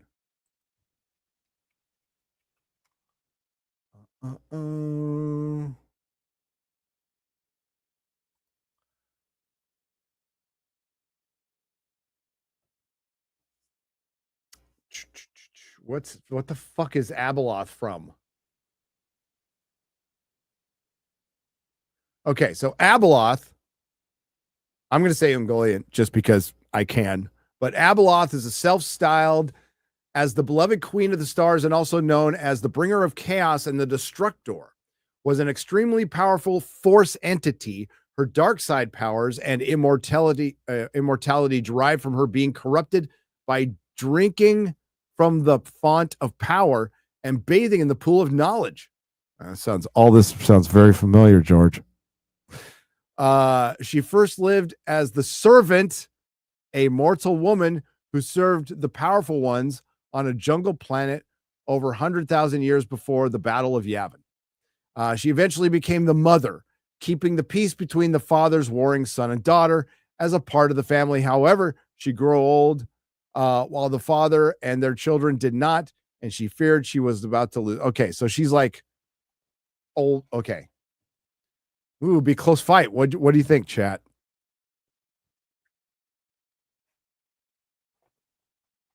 What do you think? Blah, blah. It's a very important question. I'm going to side with Tolkien all day, every day on every character. But they had like the Emperor.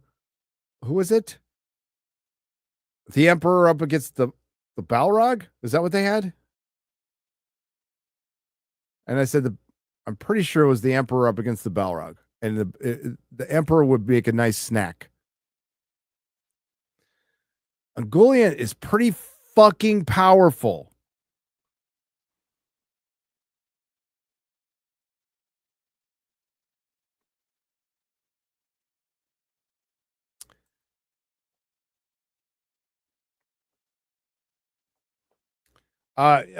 Rings of Power season 3 is in production, ladies and gentlemen.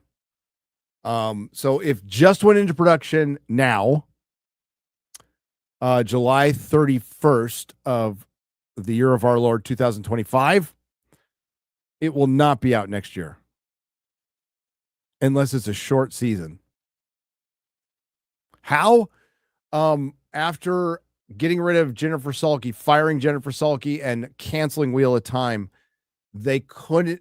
It's my belief, and High King Fanor out there echoed the same belief. It's my belief that to save face on the most expensive show ever made, plus they had already greenlit it before she was fired, so they're probably under some kind of contractual obligation that they'll put this out and it'll be over. That'll be it. Yeah, she scarred Morgoth.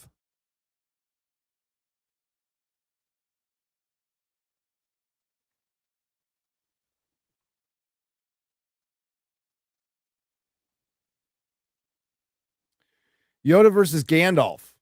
Gandalf crushes him. Yoda is a Jedi master. Gandalf is essentially an angel.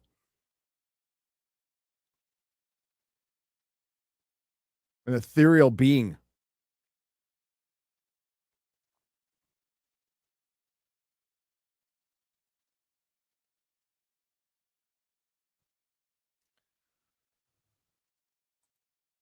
All right.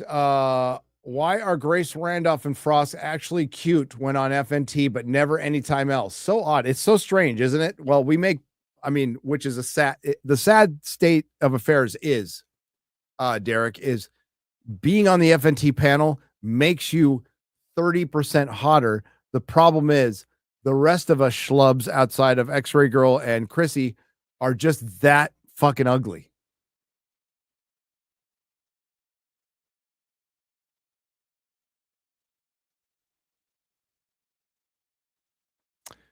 We've spent several years hearing that we need immigrants to do the jobs that Americans are not doing. Well, including children. Like, who's going to pick the weed? M. Jord, who's going to pick the weed? And I don't mean the weeds in your yard. I mean your weed that you're smoking, that you're sitting in your house and you're smoking, and your little gummies that you're taking. And listen, I think this is the heart in conflict with itself for me. I think weed should be legal. I'm not going to shame you for taking it. You do what you want with your life. And if you're not taking it every day and it's just once in a while, then good on you. You're a normal person. I think weed should be legal. And I think you're absolutely retarded to use it because it brings on things like depression and horrible, horrible things that the weed lobby has able to convince people aren't true. They had, oh my God, I remember arguing Christian Martucci. Bless your heart. I love you, brother. He helped me get my job at Technicolor. Guitar player, good guy, great guy, great guy. We had this huge argument over like the health benefits and disadvantages of weed at work. I'll never forget it.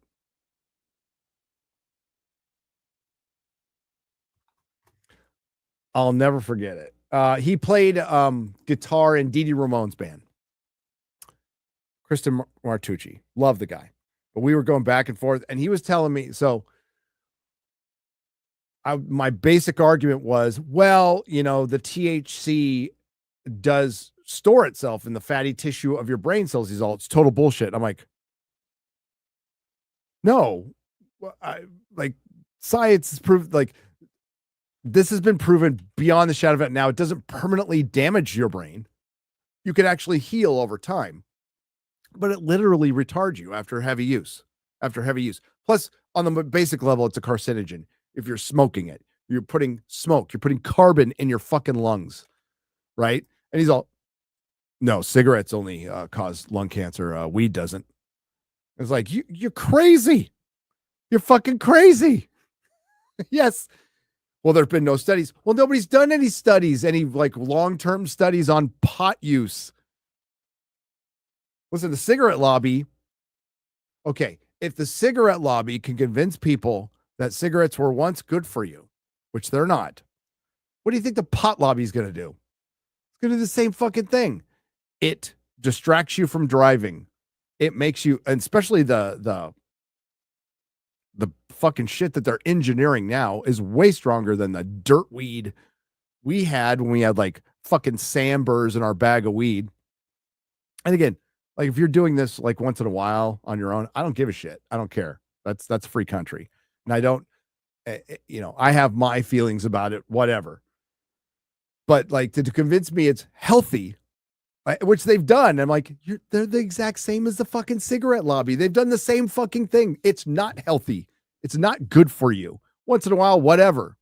Same with booze. Once in a while, whatever. Booze is far more dangerous than weed. Far more dangerous physically than weed. But it's not like weed's like good for you. It's not. And it does horrible things to a mind susceptible to depression. Many will say, well, it cures it. Show me the data on that. Because taking it every day to suppress feelings is not curing. That's addiction. But whatever. Weed rant over. It still should be illegal. No government should be telling you what you can do in your own fucking house when it comes to that stuff. But it does impair your driving.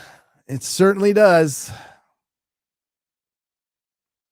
Hail FNT, found out today my cat's favorite show is 90s Teenage Mutant Ninja Turtle. Well, that cat has very good taste, sir. Also, did a cover of 405 by Death Cab for Cutie, and I must say it's rather adequate. Long Walk Music on the platform. It's called Long Walks Music on the platform. QBG, see you in Chicago. Yeah, QBG is going to be in Chicago with the Krigler. My dog Gunner for $5 says, R.I.P. Chuck Mangione. Yes, the only person in human history to make the pop charts with a flugelhorn. A flugelhorn. Yep, R.I.P. Star-Lord. Nobody drinking tonight? Well, I'm not. I think Ryan drinks every night, to be honest with you. Every night. Thank you for being new member. Shake from Hunger Team 810. Hail. Trump is gay and stoned. You fall off the wagon, Gary? I didn't say Trump was gay and stoned. I did not say Trump was gay and stoned.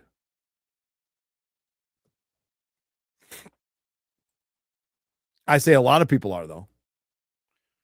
A lot of people on the right. Yeah. So a lot of your right influencers.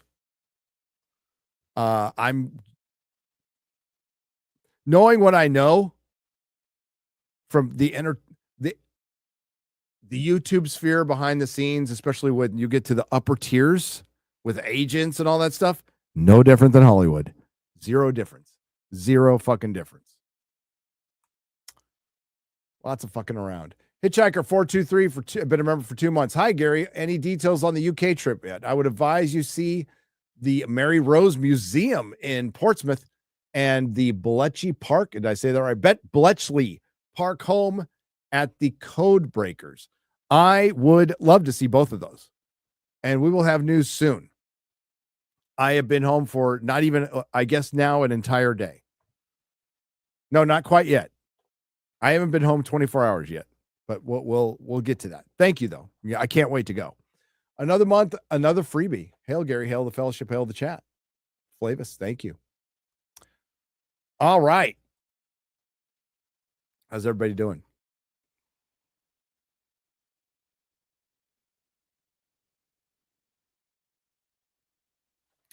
How's everybody doing?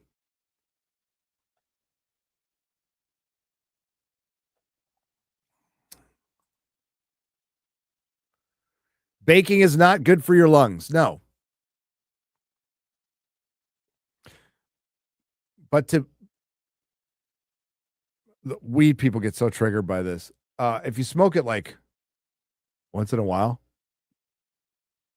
it's probably not harmful. Probably not harmful. If you're wake and bake, sober means you lack self-control. Yeah. Except when you're sober. When you're sober, you're practicing self-control. But absolutely, the demons are never dead. They're never dead. They're always there. That's why we do one day at a time. That's why we do one day at a time. Because we, for whatever reason, we sober people have either a disposition, brain chemistry disposition, a genetic disposition, or whatever, to not have self-control once we start drinking or using drugs. 100%. So what we have to do is learn that self-control, and we do it by not participating, not playing the game. Not playing the game is the only way to win. And you know what? I don't fucking miss that shit at all. I don't miss waking up like feeling like crap.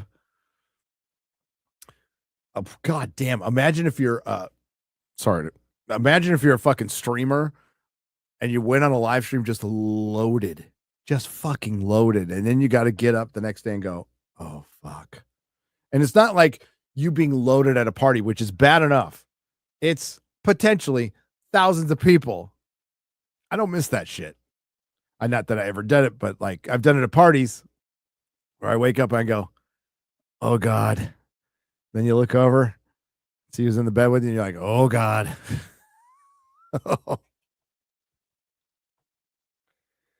Yeah. Discipline, self-control,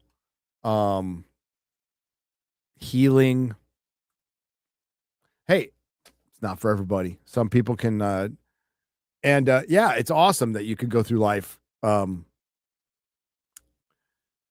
I guess the best example that's talked about a lot in meetings is you're the kind of person who can walk away from a bar, leaving your glass of alcohol, beer, whatever, half full and not even think about it. That'd be great, but that's it's not in the cards for me. Now, the difference is compared to a lot of people on the progressive stack out there is I don't expect the world to bend to my needs. I smell pot smoke. Ever since pot's been legal, I smell pot smoke fucking everywhere. I can't stand the smell, but I'm not telling people to go inside, or it's like, that's just something I'm going to have to deal with. I've gone into bars for meetups. I don't think somebody in front of me should stop drinking. That's not how the world works. It's my problem. I'll deal with it.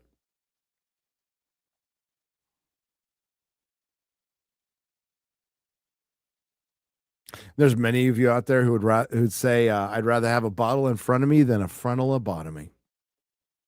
And I get you. But ultimately, I don't put myself in, like, being at a bar is no big deal. I never like loved alcohol that much. Smelling weed, it disgusts me. I'm not going to put myself in a position where there's a bunch of fucking coke everywhere or like super illegal drugs. I was like, ugh, I would never be in that room ever. Dr. Domeno, that's right. Who retired? Hang on. Who recently retired.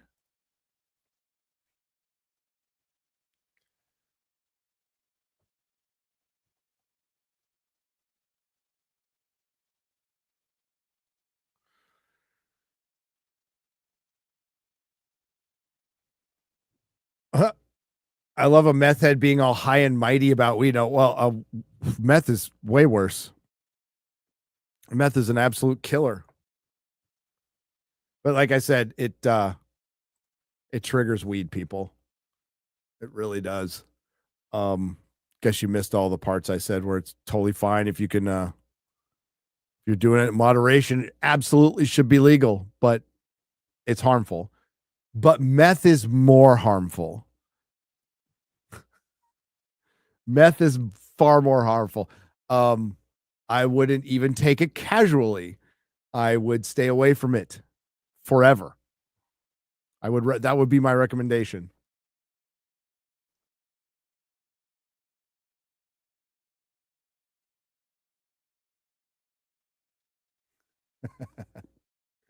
It's all good, baby. It's all good. It's all good. No, meth is bad. Meth is fucking horrible. Meth will take years off your life. Weed takes a long time to do that. Meth does it instantly.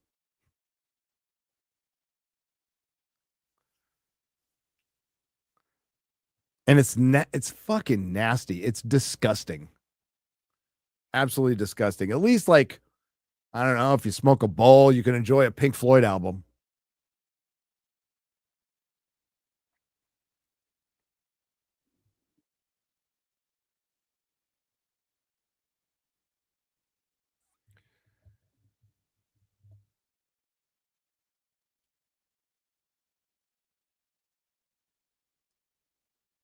But goddamn, meth is bad.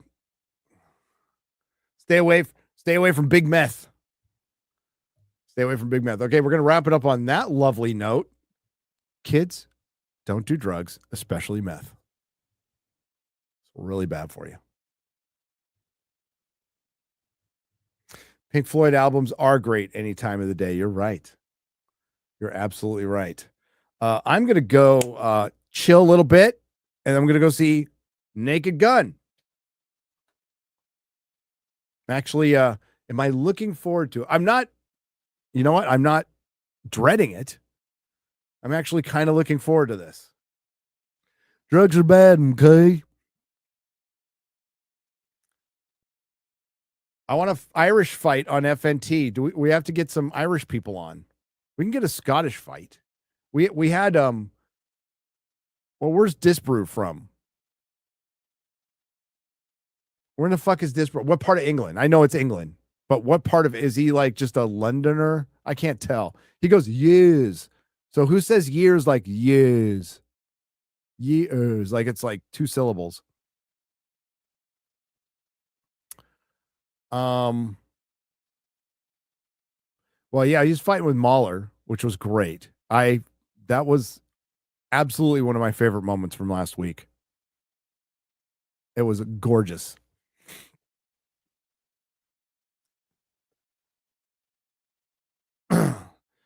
So is Drinker up next?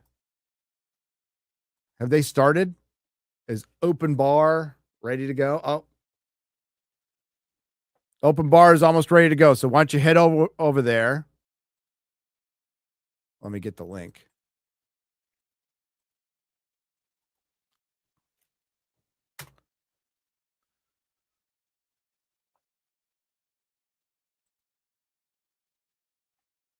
There's your link to Open Bar. Go enjoy the Brits and the Scots and all of their wonderful commentary. It's a great show. I'll be listening in the background, resting because of this Concrete. But hey, thanks everyone who left a super chat donation. Sorry it took 2 days to get through it. My apologies. We'll be back on FNT. Az will be on for one more show. We're going to wrap up. What a crazy fucking week this has been. So we're going to wrap that up. Got some videos coming out. I'll probably do a review on Naked Gun, especially if it's really funny. If it's really funny and really good, I'll do a review of some sort. And then a video probably coming out Monday. But Forbidden Frontiers coming back. We're coming back with all the stuff. And I'm really excited. And listen, talking to you guys, I already feel better. If you missed it, I was on Will Kane earlier, trying to deal with a delay and stuff. Will's awesome, by the way. Thank you for having me on, Will Kane. I appreciate you. Hopefully I wasn't too out of it for being dealing with the con crud. Oh, and should I show it? Yeah. So I tease this. This is the big comic book. I got it for Nerdrotic Jr. So again, Comic-Con. I bought next to nothing.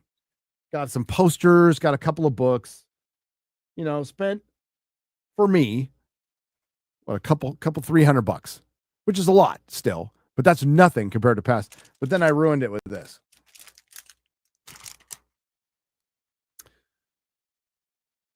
This is for Junior. This is a conserved grade, which is a married cover. It's a 2.5, but it's all the original book. Got a great price on it because the pricing is kind of down on key issues. And instead of getting Junior stocks, I'm not a financial analyst. I got him this instead, which you'll probably immediately sell. So this is basically my porn. Yep. Got him this instead. Yeah, and at a 2.5, we got a huge discount on it. And props to the guy who did that. So I spent 12 cents. 12 cents, but that's what we picked up for Junior. Of course, I'll be keeping it safe for him with the other stuff. It was a lot.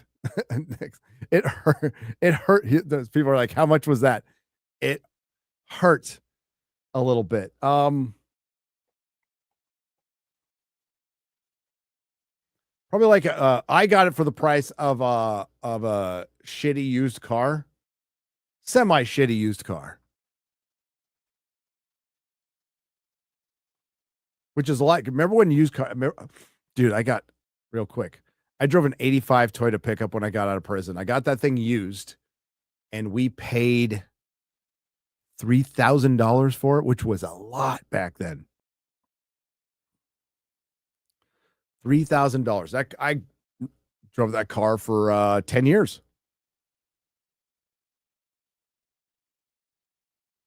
Oh, 22 RE, fucking superior. Great.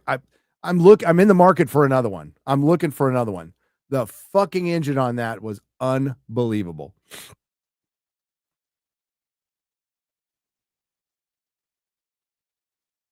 Yeah, 84, 85. They changed after that. So, but definitely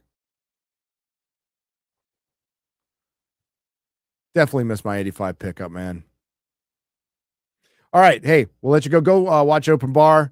We'll be back tomorrow. No guests. It's just the crew talking about the crazy shit of the week. And I thank you all again. Thanks to the Modrotics. See you next time. Ciao, Bella.